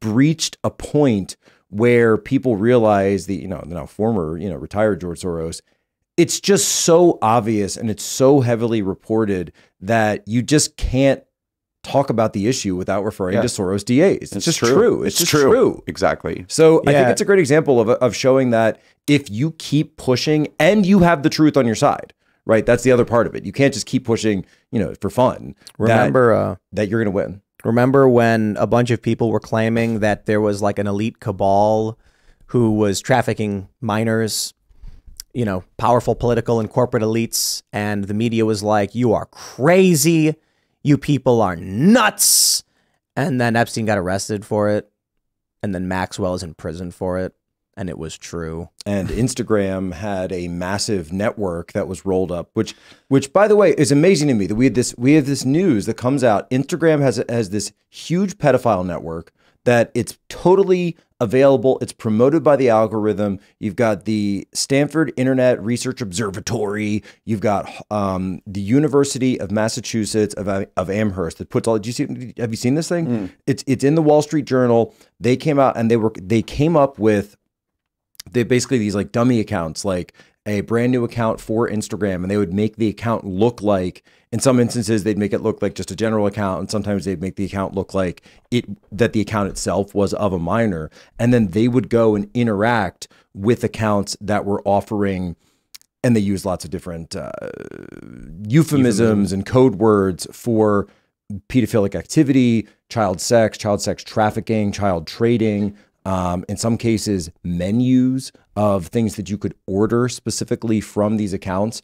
And then the next time they went into Instagram, and you went into the search function, the algorithm was feeding it to them. Yep. Wow. That it was recommending hashtags. it back to them. Hashtags, etc. But what's wild to me, Wall Street Journal drops that story, and it's just like, everybody kind of shrugs their shoulders, goes on to the next thing. Like there's massive pedophile networks operating in the open, in the clear, on Instagram. They're using all the code words, some quite infamous, and nobody does anything about it. Like, we don't even talk about it. But the corporate narrative is Donald Trump should be arrested. Hillary Clinton did because it nothing came wrong. out on the same day that the news dropped about Trump's indictment. Let's jump to this next story from Timcast.com. Fox News sends Tucker Carlson cease and desist letter over Twitter show. Oh boy, I love this. Totally insane. They say Carlson was abruptly pulled off the air by Fox News in April. This we know. Axios obtained a copy of the cease and desist letter, which they report said not for publication. Quote, Fox is continuing to pay Carlson and maintains that his contract keeps his content exclusive to Fox through December 31st, 2024. Very, very interesting timing, the report exclaimed. Carlson is making a First Amendment argument for posting on Twitter and asserts that Fox has committed material breaches of his contract. They are trying to silence Tucker until the election is over. Yep. They want him in golden handcuffs. And they used to do this. Many networks have done this. In fact, I think it was Cenk Uygur who talked about it when he was at MSNBC. They basically give you no airtime, but they're paying you, so you're in golden handcuffs. Mm-hmm. They take care of you, and you can't work. That's what they were trying to do with Tucker. Hey, look, we're not running your show anymore, but we're going to keep paying you. And he's like, no, I want to speak out. I think the machine, the corporate elites, the neolibs, the neocons, no. It was, what year was it? Was it 2018? When Alex Jones and a bunch of right-wing personalities were suspended across all these different platforms? Yeah, 18. It was like a big purge because they were like, hey, wait a minute. These are the people that helped Donald Trump get elected. They're going to be doing the exact same thing, and it's begun. Not just the Daily Wire, but also Tucker Carlson. The idea that you would take Tucker, who is someone that, think of it, right? Up until just a few weeks ago, right? Like 1 month ago, the #1 name in America in terms of primetime news after Timcast IRL. At least no, certainly not on cable news, right? It's like 10 times bigger. The #1 guy. And suddenly he's summarily fired. But not only is he fired, and I'm just going to say it in a very disrespectful way, the way they treated Tucker. His very last appearance, he says, "We'll see you on Monday." So he didn't. Yep. They didn't even give him the opportunity to do a sort of sign-off show or even come out over the weekend and say, hey, this thing happened, et cetera, et cetera. No. And if it was part of the Dominion lawsuit, that means they knew in advance they were planning on taking Tucker off the air and did not let him know at all. Right. Yeah, I guess they didn't fire him. I'm still trying to get the liturgy. They did not. They took his show off the air, but he's still under contract. So they're basically saying, you can't work anywhere, but don't worry, we'll pay you. Which is the same thing they did to James. The same thing they did to James O'Keefe. Yep. Yeah, I wonder if Tucker's show was part of his contract. Like, we're going to pay you for this show. We'll give you this amount of money. So if the show is removed from the contract, essentially the contract becomes null and void. Probably kind of what Tucker's thinking. Legally, I don't know. I feel like if someone's willing to take a bunch of money for a long-term contract, that's the price you pay when they sideline you. You're stuck. You lost your First Amendment. Or like, you can speak out, but there's consequences in the form of getting sued by the person you signed the devil's contract with. So I don't know. Like, the logical part of my brain's like, Tucker, you're stuck. Tuck, you're stuck. Nah, he's not. Like the idea that he can't post videos to Twitter is absurd. Well, that's what I was going to ask. The cease and desist is just that he's speaking at all? Right. Is that the idea? You can't. Yeah, well, that's not a thing. So they're going to say, and I'll play the devil's advocate. You have to be able to give both sides of an argument. So I disagree, but here's what they'll say. They'll argue that even though he's not broadcasting on cable news, that he is essentially continuing his show and thereby competing with what previously would have been his time slot. So the idea is that you can't continue the Tucker Carlson show or anything that's similar to the Tucker Carlson show while you are still on contract with us. So if he changed the format, you think it would work? Like if he had 2 guests in like a different angle? I don't think it's necessarily the format. It's the fact that he's making this type of content at all. Yeah. So if he set up like, you know, like Tim, like your daily show, like if he was doing like those types of clips, which is kind of similar to what he's doing anyway. Yeah. They would still say that he's in breach. That's wild, man. Because it's like, informational content. making a 10-second internet video, like these are contracts that were created before social media existed. Yep. They don't have any place in the modern market where you can make a tweet, make a 5-second, 30-minute video when you're sitting on the beach. I don't understand. But he did take the money and sign the contract. Then I guess the question would be, what if he was live streaming it just directly from his phone, right, to Twitter?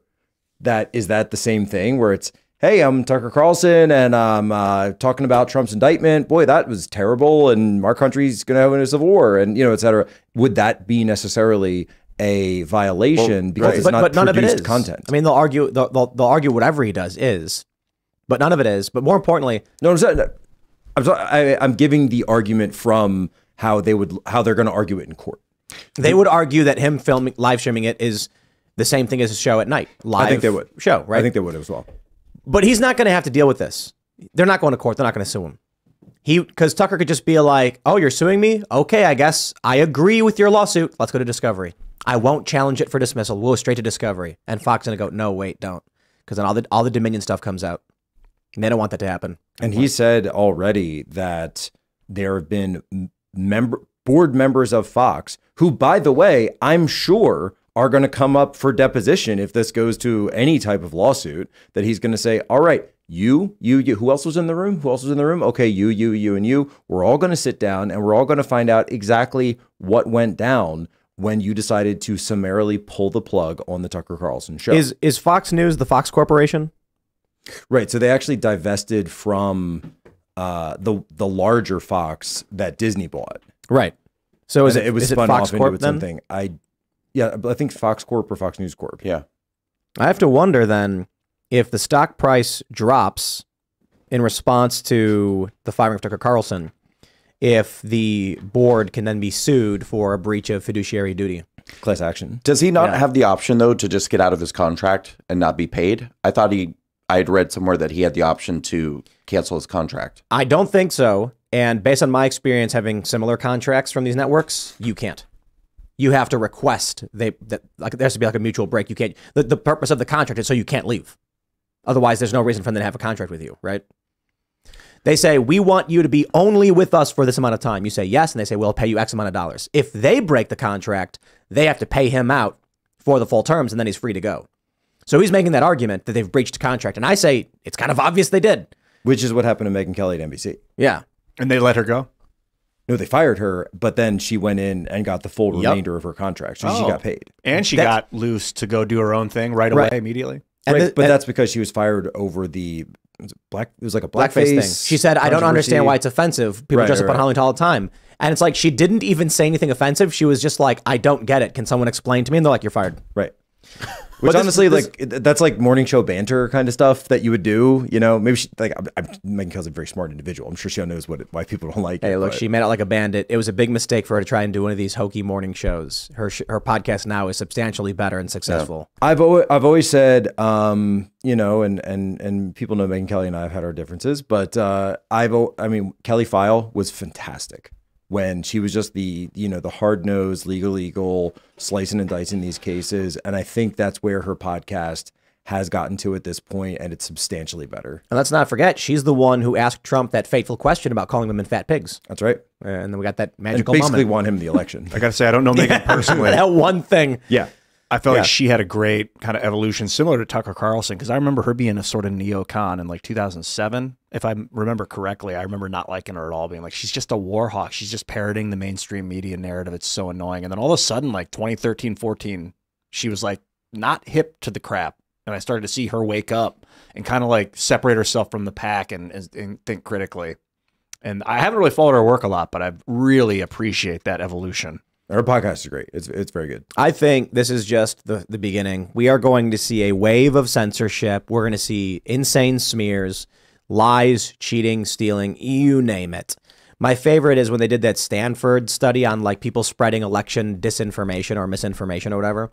And they put me on there. And then you have like, I'm not going to say these people's names, but there's one woman who claims that I pushed the big lie about Trump's election narrative, which literally I've never done and was heavily criticized for doing it. But they've run ads to generate donations claiming that I claimed since the beginning that Donald Trump actually won the election and he was cheated, which I never said. I said he lost because they were ballot harvesting and because people were fed up. But they'll lie. Doesn't matter. If it makes them money, if it wins them elections, they'll say whatever. So I hope y'all are ready. I'm as ready as I can be, man. Deepfakes. I'm never really ready for the deepfake until I see it. And then I'm like, is this happening? We've had the first political campaign official deepfake ad. And DeSantis of all people. Earlier this week. But that being said, this is why, if you remember a couple of months ago, I was pushing deepfakes hard. I was like throwing them up once a week, right? And I didn't know it would be DeSantis, but I knew that there would be campaigns that start slipping them in, that just very sneakily start slipping in these deepfakes in addition to actual content. But you posted stuff like, here's what would happen or something like that. Like, here's I couched it. I always couched it. And they, I think it was the RNC did an ad of what the future might look, what the future will be under Biden. Well, this goes back to LBJ.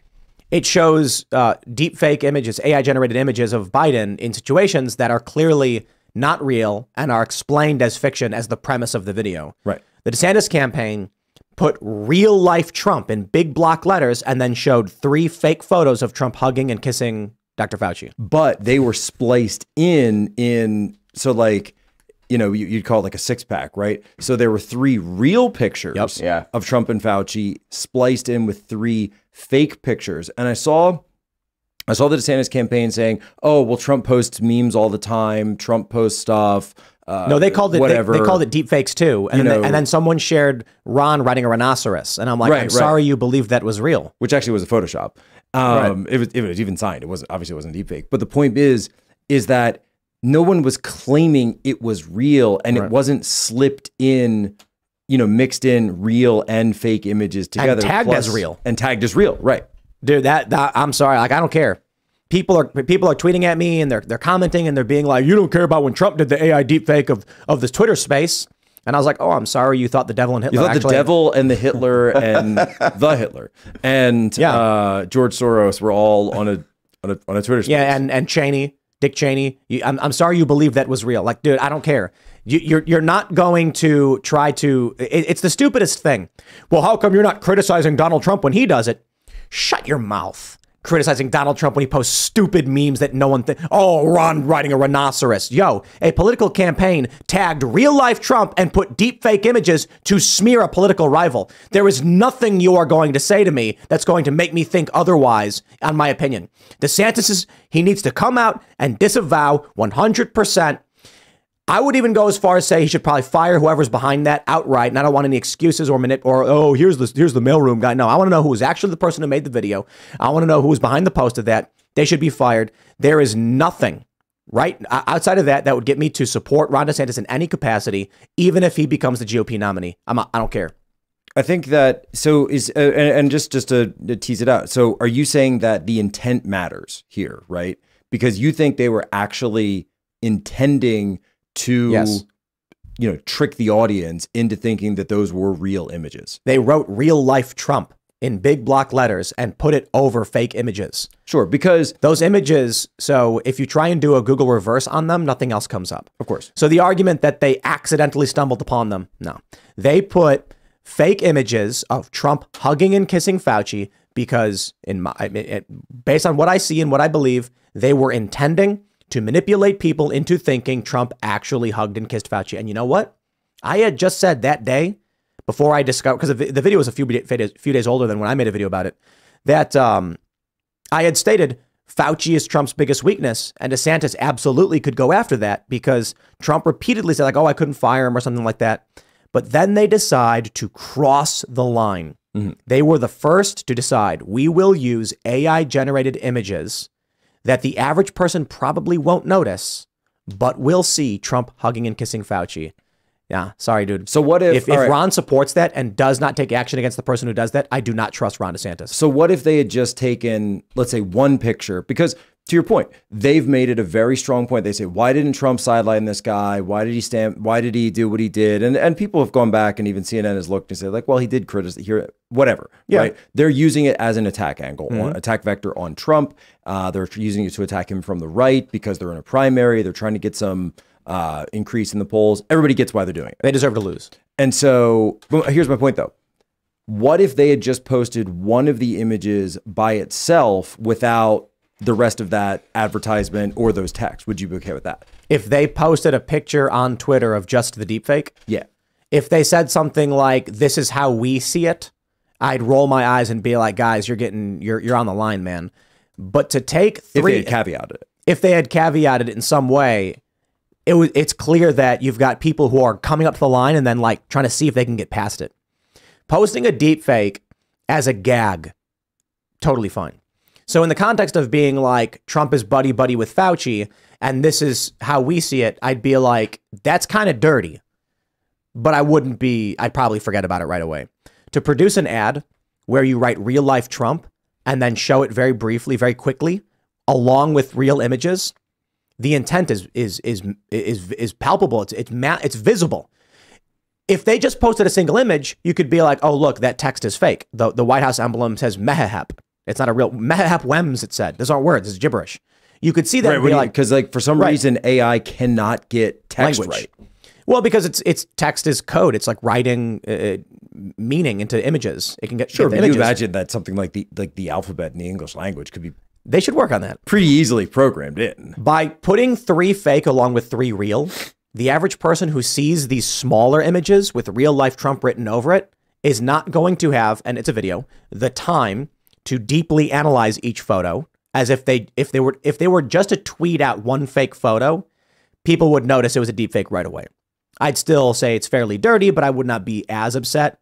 The fact that they tagged it real life, put it next to real images in an attempt to trick people into thinking Trump actually did these things is the dirtiest politics. The dirtiest. Joe Biden launched his presidential campaign with the Very Fine People hoax. Yes. I will not stand for that. Nor will I stand for the DeSantis campaign doing similar things. I think the Very Fine People hoax was worse because he made this big video explaining the lie. And this was a brief bit of fake news they produced. But the idea that someone's going to come to me and be like, you're a Trumper because Donald Trump posted a meme and that's why DeSantis is allowed to do it. Dude, shut up. Don't care. Literally just don't care. If Ron DeSantis if he does not deal with it, if he does not address it, if he does not take action against it, and he becomes a GOP nominee, I will not vote for him. Yeah, I'm looking. It was posted by the DeSantis War Room Twitter page, and I don't know how Christina official, Pashah. That's Pashah's thing. That's That a is. rapid response. Well, we don't know who made it. We don't know who made the video, but I don't DeSantis think. War Room I don't is think you Pashah. can. Yeah, I mean it's a campaign account, Right. But I don't think you can determine specific. And just to be fair, like I don't know exactly who made it. I'm just looking to find it. I can't. I'm having a hard time finding it. Do you remember what day it went up? Maybe they pulled it down. A couple of days ago. Yeah, I can't.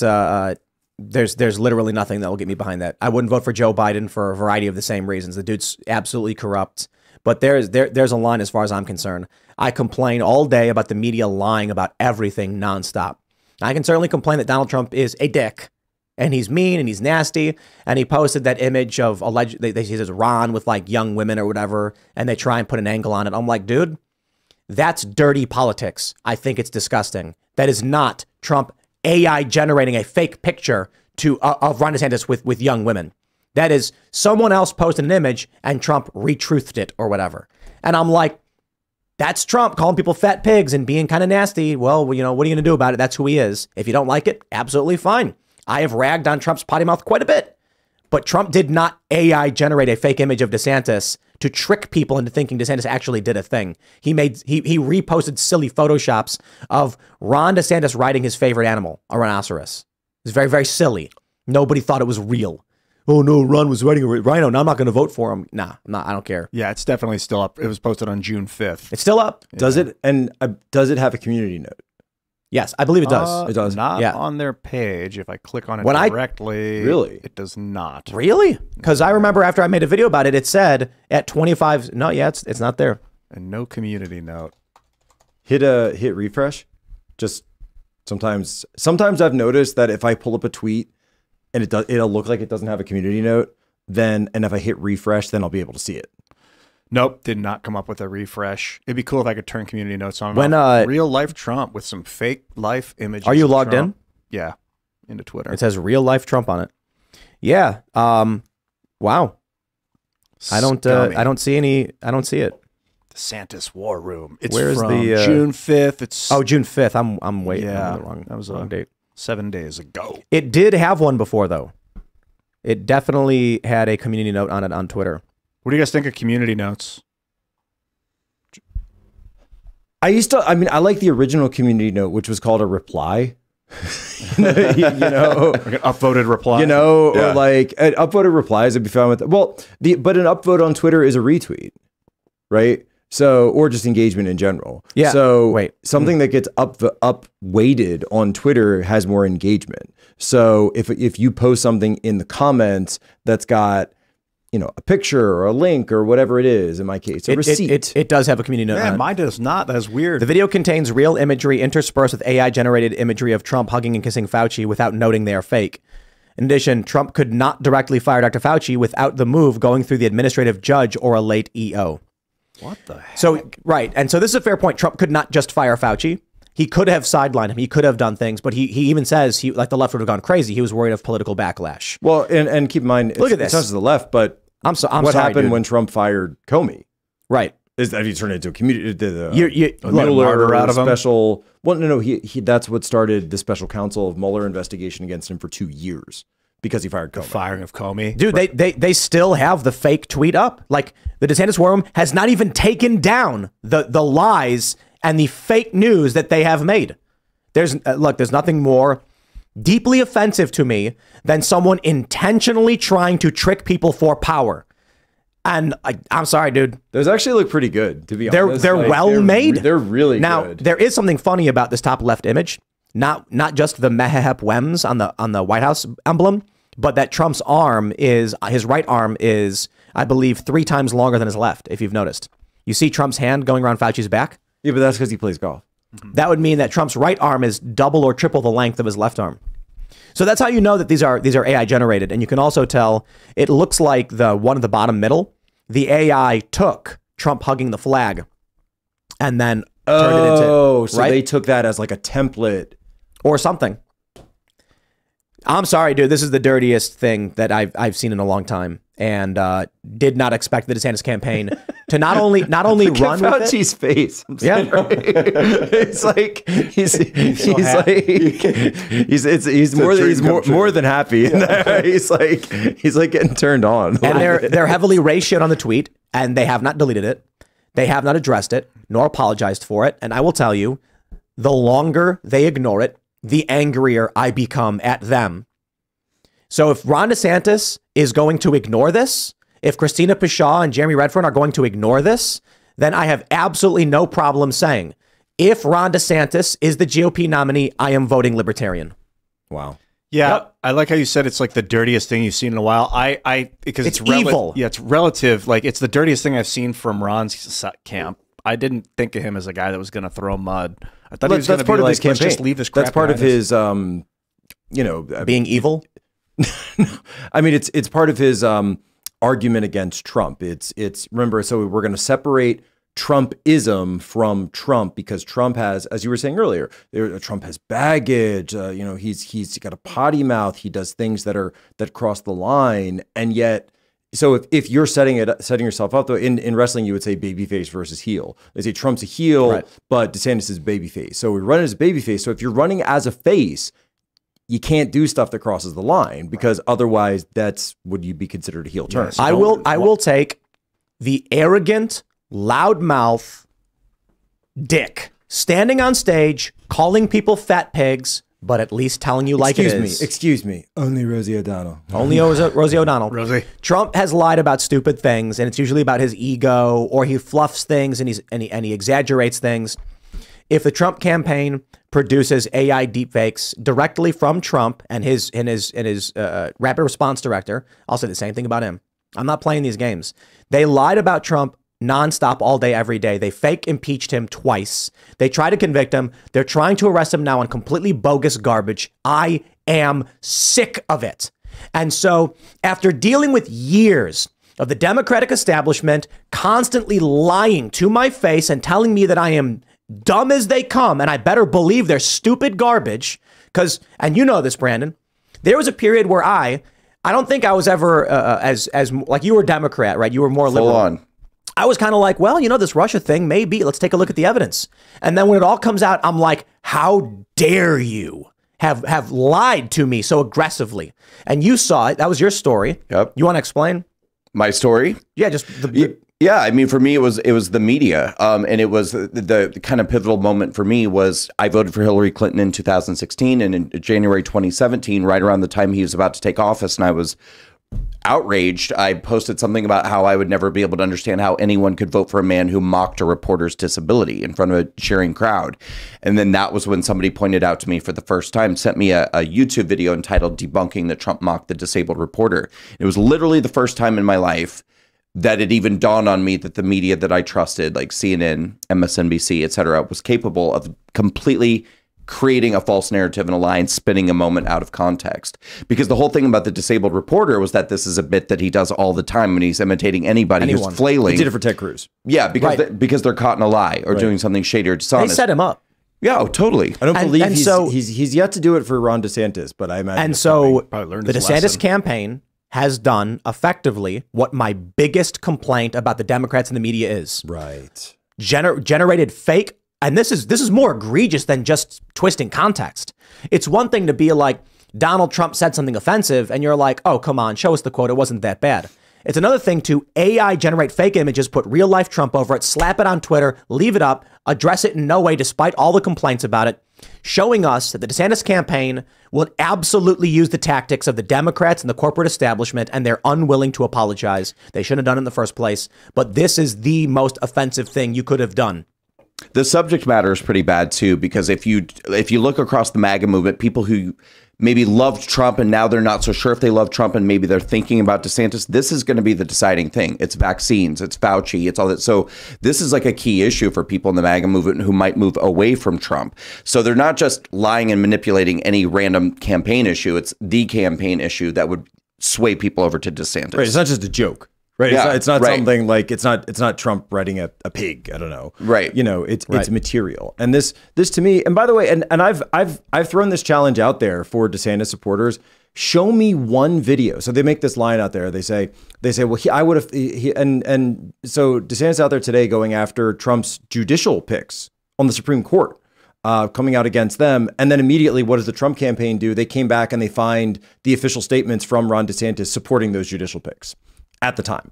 So what I always say about there on the Fauci stuff, which by the way, totally cool. You said this guy was too close to Fauci, blah, blah, blah. Listen to it. All right. Agreed. Can you show me though, like if you're going to make the historical argument, can you show me one instance of Ron DeSantis calling to fire Fauci in 2020 during the same time period that he's talking about? He said, I would have done this. Well, yeah, that's easy to say. I would have done that years later. Can you find any instance of showing that you would have actually been willing to go after this issue in the time when it was actually pertinent? Because if you can't, then, and which if you've gone to, and CNN's done this, and the Trump campaign did this, that he was saying the exact same things that Trump was saying about Fauci at the same time frame. So that's what gets me about all of this. And if you like, I'm fine if you want to support DeSantis, right? I'm not like, oh my God, how dare you, right? But at the same time, just don't gaslight me. Do not gaslight me. Don't lie to me. Do not piss on my foot and tell me it's raining. You know, I had argued a year ago that I was for DeSantis over Trump 100% because DeSantis was like a sane version of Trump for the average person. That he Trumpism had, without Trump. Right. He had the tact, he had leadership.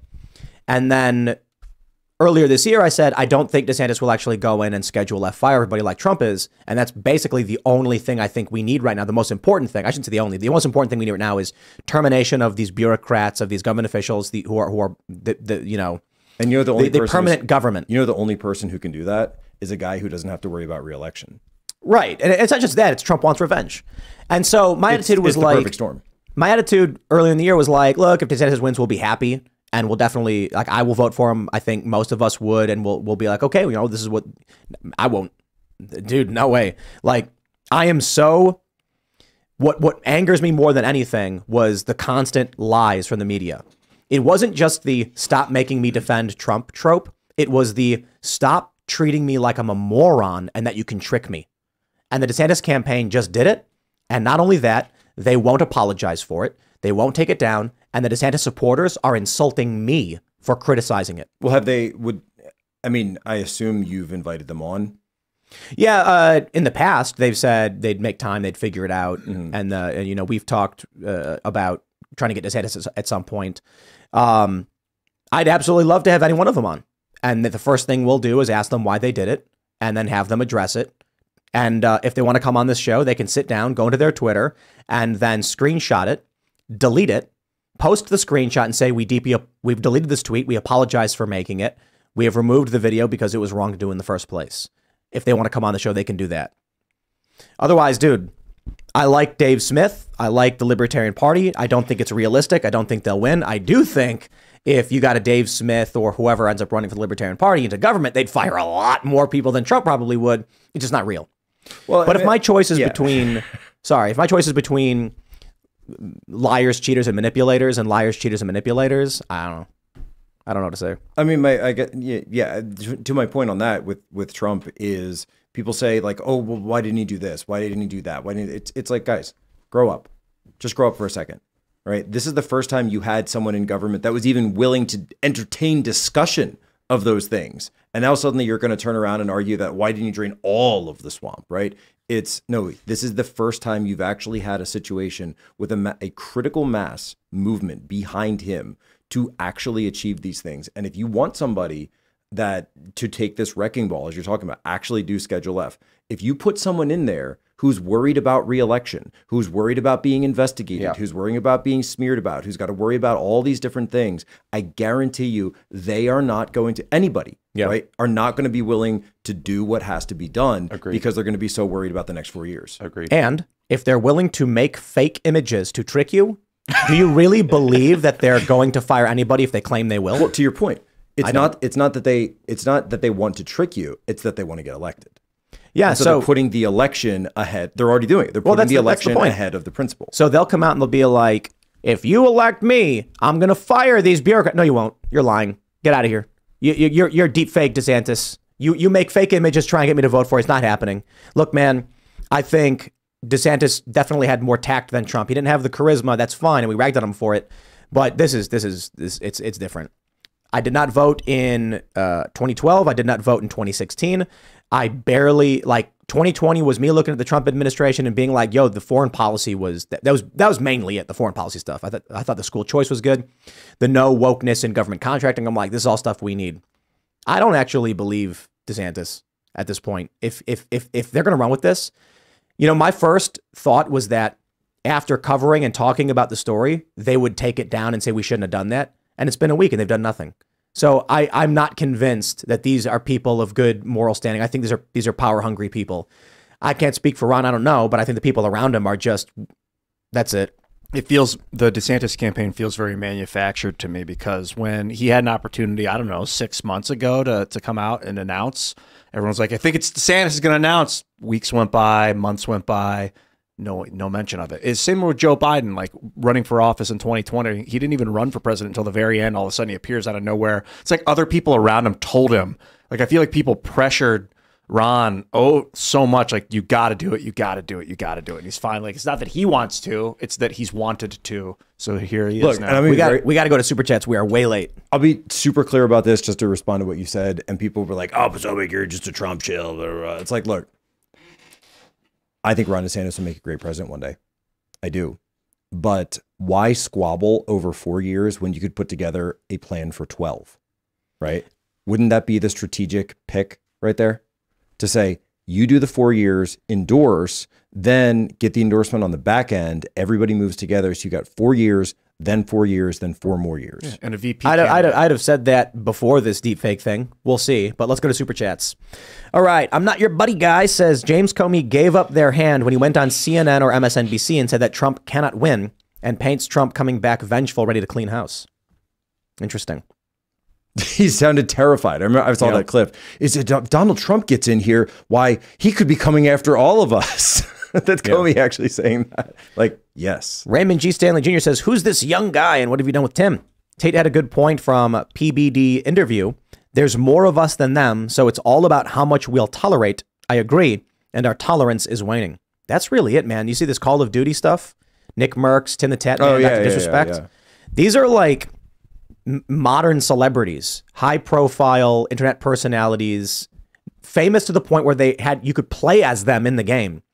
Tim the Tat Man says, take me off this game if you're doing this to my buddy. And they were like, oh, okay, I guess.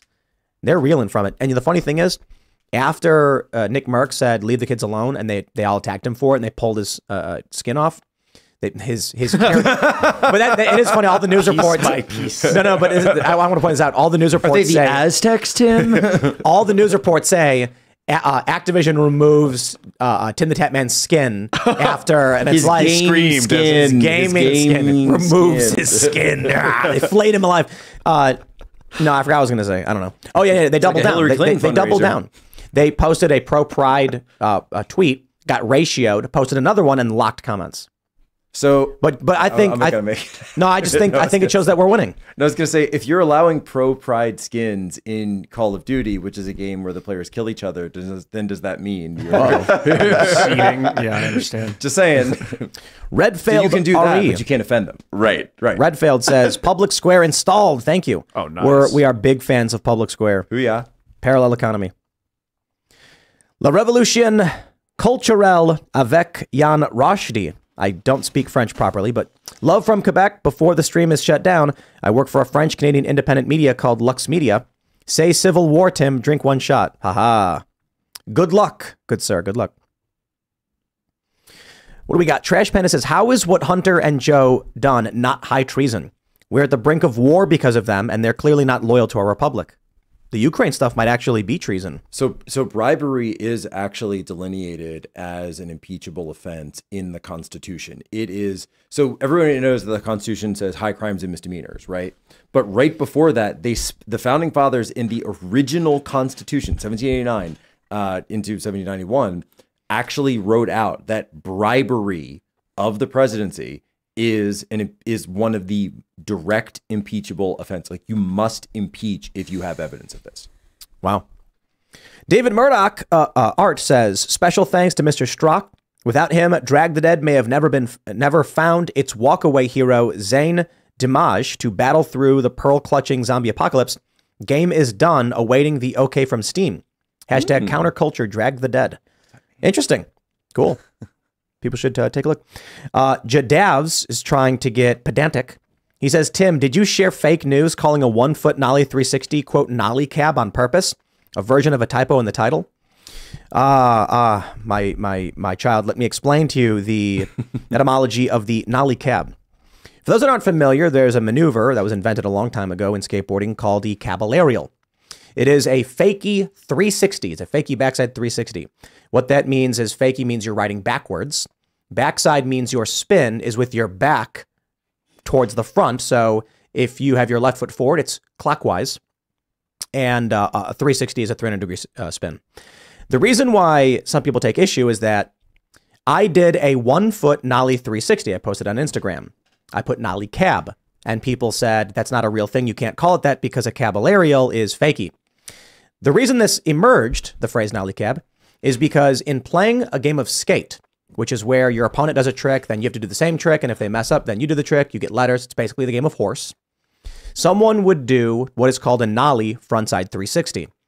But if you don't know a person's stance, whether they are left foot forward or right foot forward, it looks the same as a caballerial. So somebody would say, all right, your turn, it's your trick. The person would do a Nolly 360, and they would go, was that a cab? And they would go, Nolly. nollie cab. That's where the phrase comes from. So yes, it is an appropriate colloquial term in skateboarding, but a lot of nitpickers in skateboarding are like, that's not a real trick. And this has been your skateboarding history with Tim Pool. Anyway. Aaron says, Bill Barr knew the entire time. Yep, sure did. Did nothing about it. Isn't it amazing? Bill Barr, a lot of these guys, they're institutionalists, right? They exist to, keep in mind, Bill Barr is the same guy who raised money to defend the sniper from Ruby Ridge. Same guy. So these guys exist to hold up the institution. Well, Trump hired him. Fix the credibility of the institution and not actually go after these types of crimes. Oh, we have another correction. Kaiser Outdoor says it's a nollie backside 360, Tim. You are also incorrect. When riding nollie, front side remains front side. When riding fakie, it inverts. So sorry, sir, you are wrong. See, my view of skateboarding is I have like a very logical mind. And so I like the structure in my mind is very mathematical, not just, there's a lot of people who skate and the way they explain it, it's more feels. No, I'm all math. So like the structure and the logic of the system has to make sense. It's like an architect versus a gardener. That's right. Yeah. Or the architect versus the engineer. The architect will draw the schematics of what it wants to look like, and the engineer goes, we'll figure it out. Right. Like, how am I going to get that thing to do that? You know? Right. Let's grab some more real super chats, and I'll stop talking about skateboarding. What do we got? Next, the Slayer says, would you kindly make a full video on the history of the Biden investigation around Burisma, then link it somewhere conspicuous for easy reference? I know you've done it before, but Rumble and YouTube searches pull up nonsense. Yeah, I wonder if Hannah Claire would want to do something like that. Like a 10-minute breakdown explainer of the whole Burisma scandal, and just like a mini doc explain, like, here's how the company started, here's who was involved. There was a CIA director on the board. It wasn't just Hunter Biden. Cover Black. Yeah. So Kofor Black was his name?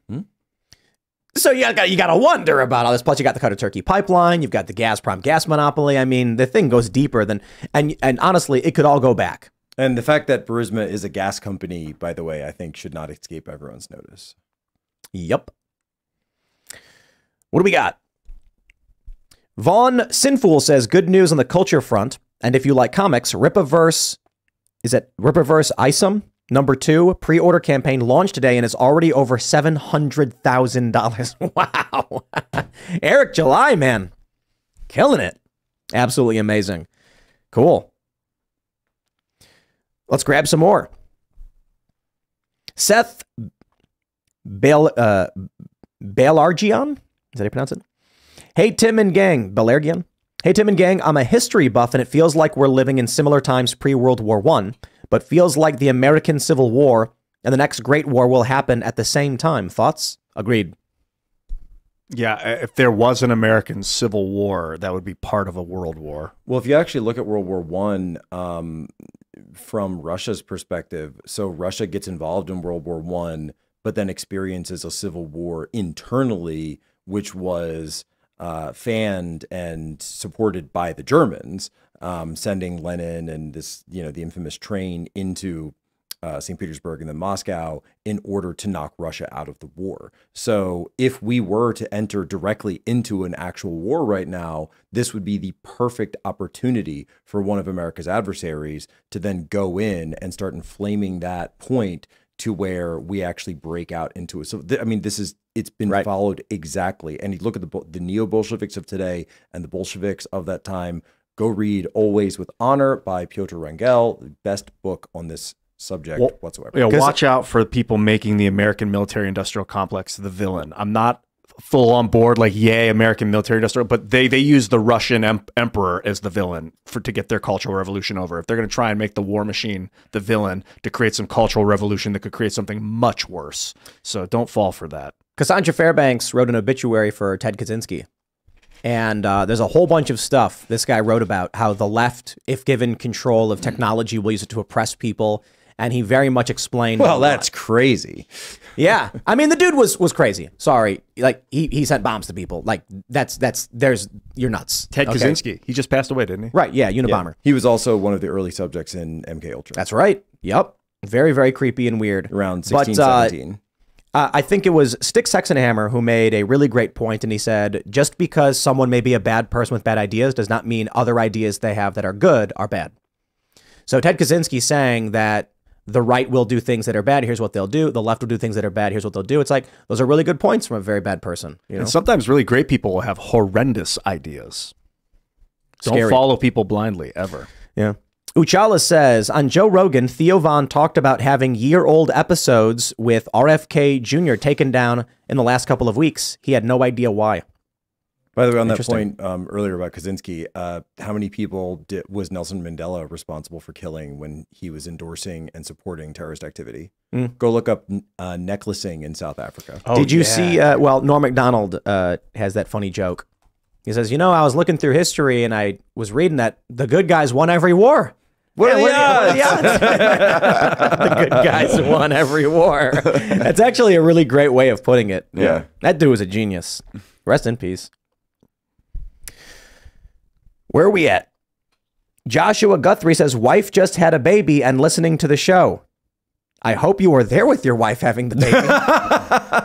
Or at the Just happened. Yeah, it just happened. Wait, like Are you during the saying- show? It's like your wife's in labor and you're like, gotta put on Timcast. Well, Well, it's like Mozart, but now it's when he says wife had a baby and listening to the show, it sounds like his wife is in labor and like, put on Timcast. can't miss it. Poso's on. He's got to do the promo code. Poso tweeted. He's got to do the promo code. Which one? Tanya? Is that? Whoa, Promo code whoa. Tanya. Promo code Tanya does not exist. Where you're talking Tanya. about deepfakes, you're bringing up promo codes that definitely 100% do not exist, and only the most despicable, vile people would degenerate even using false promo codes. Tanya. Yeah, Is that- Tanya. Make sure it's not an O, it's an A. Actually. Tanya. Yeah, Tanya. Polar Eyes says, Tim, you were angry at DeSantis for using a deep fake to show Trump hugging Fauci the other day. But if Trump and others, even the left, start using deep fakes to smear others, would you still decry Ron? Why would I not? My anger over making fake images to trick people into giving up their rights and their power doesn't end or doesn't end when other people start doing it. It's like, oh, look, there's groomers in that school. What's that? There's other groomers? Guess I don't care anymore. That literally makes no sense. If Trump started doing it, I will say the same thing. If the left always does it. That's what they do. Deep fakes, I believe, the first ever done was Ron DeSantis' campaign. But the Democrats have been lying about everything. They even lie about Trump lying about everything. It's hilarious. They're like, did you know that Trump lied about this? And I'm like, oh, what did he say? And then they lie about what he said. And I'm like, you never said that. You're lying. It's insane. I know, dude. I mean, they have an entire indictment that doesn't even mention the fact that the president is allowed to declassify whatever he wants. Or that, you know, Hillary Clinton did this and we all complained about it and they ignored it. But she was never president. This is my point. No, right. What I'm saying is that what she did was no question worse. She Much did not worse. have plenary declassification powers. Nope. She just had public records on a private server Yep. that she had destroyed. Which at one point were being emailed to her by Jake Sullivan, who is the current national security advisor right now under Biden. These people are evil, man. She'd fire so many emails over to Jake Sullivan when they're classified. It is not hypocrisy. It's hierarchy. What people like about Trump, what I like about Trump is that for all of his, you know, kind of brash attitude, he just says it. When he goes in the famous moment, when he goes in front of the helicopters, the White House, and he's like, we got a tremendous deal. We're selling weapons to Saudi Arabia. We're going to make a lot of money. And all the left was just like, he just admitted it. He just admitted what the U.S. does, sending weapons to these foreign countries to make money. It's like, yes. When the Syria thing, when he was like, we're getting our troops out, but we're going to keep a little bit in there for the oil because we want their oil, you know, it's just like he's just admitting what we're doing. Right. It's amazing. The Intercept called him the most honest and dishonest president we've ever had because he lies about seemingly inane things that are related to his ego, but tells the truth about the horrible things the country has been doing. NATO is not paying its fair share and, you know, all of that stuff, the border.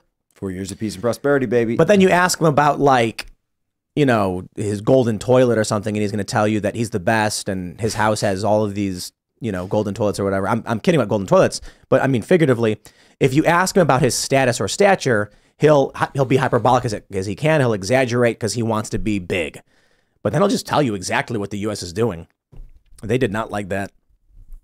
He was the first person on the Republican side to come out against the Iraq War. Yeah. And he just outright said, your brother lied to us. And I was watching the clip. Torched. It was uncomfortable watching Jeb Bush in that moment because Jeb was just like he went into the crumple zone. He was right. He actually, it was like an accordion, just squeezing up. Like, please. He was like, please stop. Please clap. Please stop doing it. Because he knew there was no response. There was no response. You know, there is a way to do the please clap without being cringy, right? What do you mean? There is a way to tell people to clap without going, please clap. You do the hands. You go, come on, everybody, let's go. You know, if you like, nobody would have said anything if Jeb said something that's good, right? Come on, you agree? Everyone would have just clapped and cheered. Instead, he goes, please clap. Well, this just happened in Oklahoma with Governor Stitt at the oh, really? He did a please clap? He didn't do a please clap, but he kind of did, you know, going back to wrestling, it's like the promo. So he does the promo for DeSantis and says, if you have the clip, it'll make more sense. But he goes, and we all like Governor Ron DeSantis.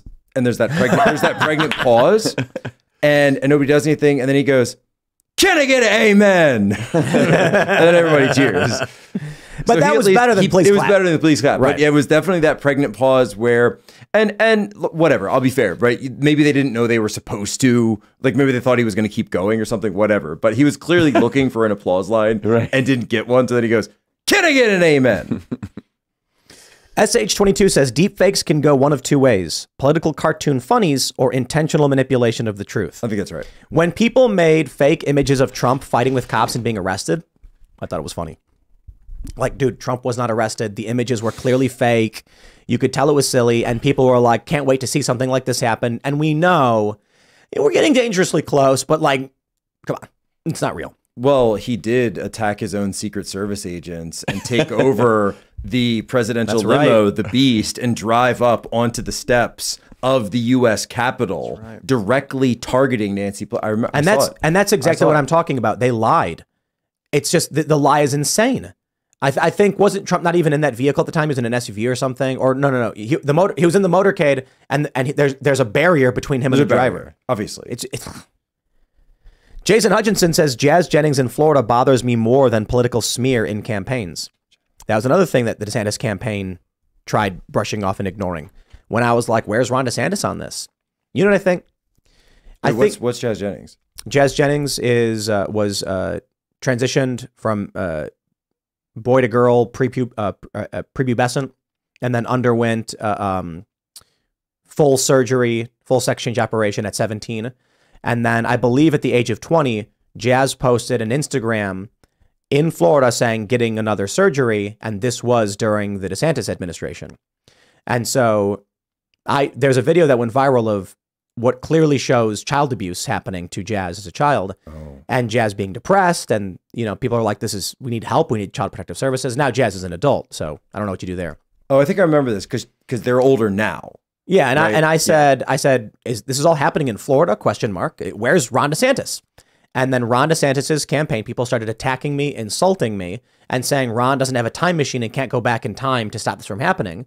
And then a bunch of people pointed out, no, Jazz was 20 years old and living in Florida under Governor DeSantis getting one of these surgeries. And they're lying. And it's the weirdest thing because they could have, one, said nothing. Two, said, we are working on it. Winky emoji. And then, oh, cool, fantastic. Instead, they went full on attack. I wonder if their actual goal is to make sure Ron can't actually win. Because it's weird how fervent Ron DeSantis supporters are. I gotta be honest, it's very weird. It's like, here's the thing I don't like about DeSantis. And then they'll just post a whole bunch of lies about you and start attacking you. They started calling me a grifter because I was like, hey man, what's up with this?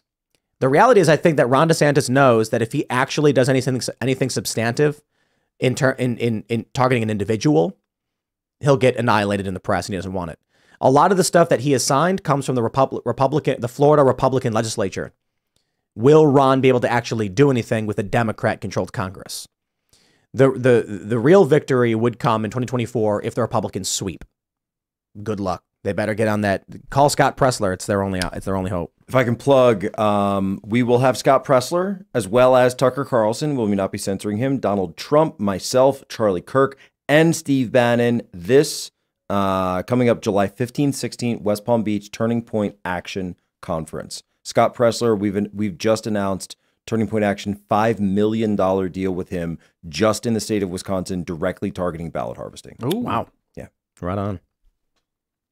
And that's $5 million just for Wisconsin. Well, I can't say anything yet, but there's discussions of more. Aaron Tabor says the Deep Floyd model can generate AI images with legible text. It's already here. Get ready for fun times as other models follow suit. I went through my Instagram and I was showing a skate video to a friend.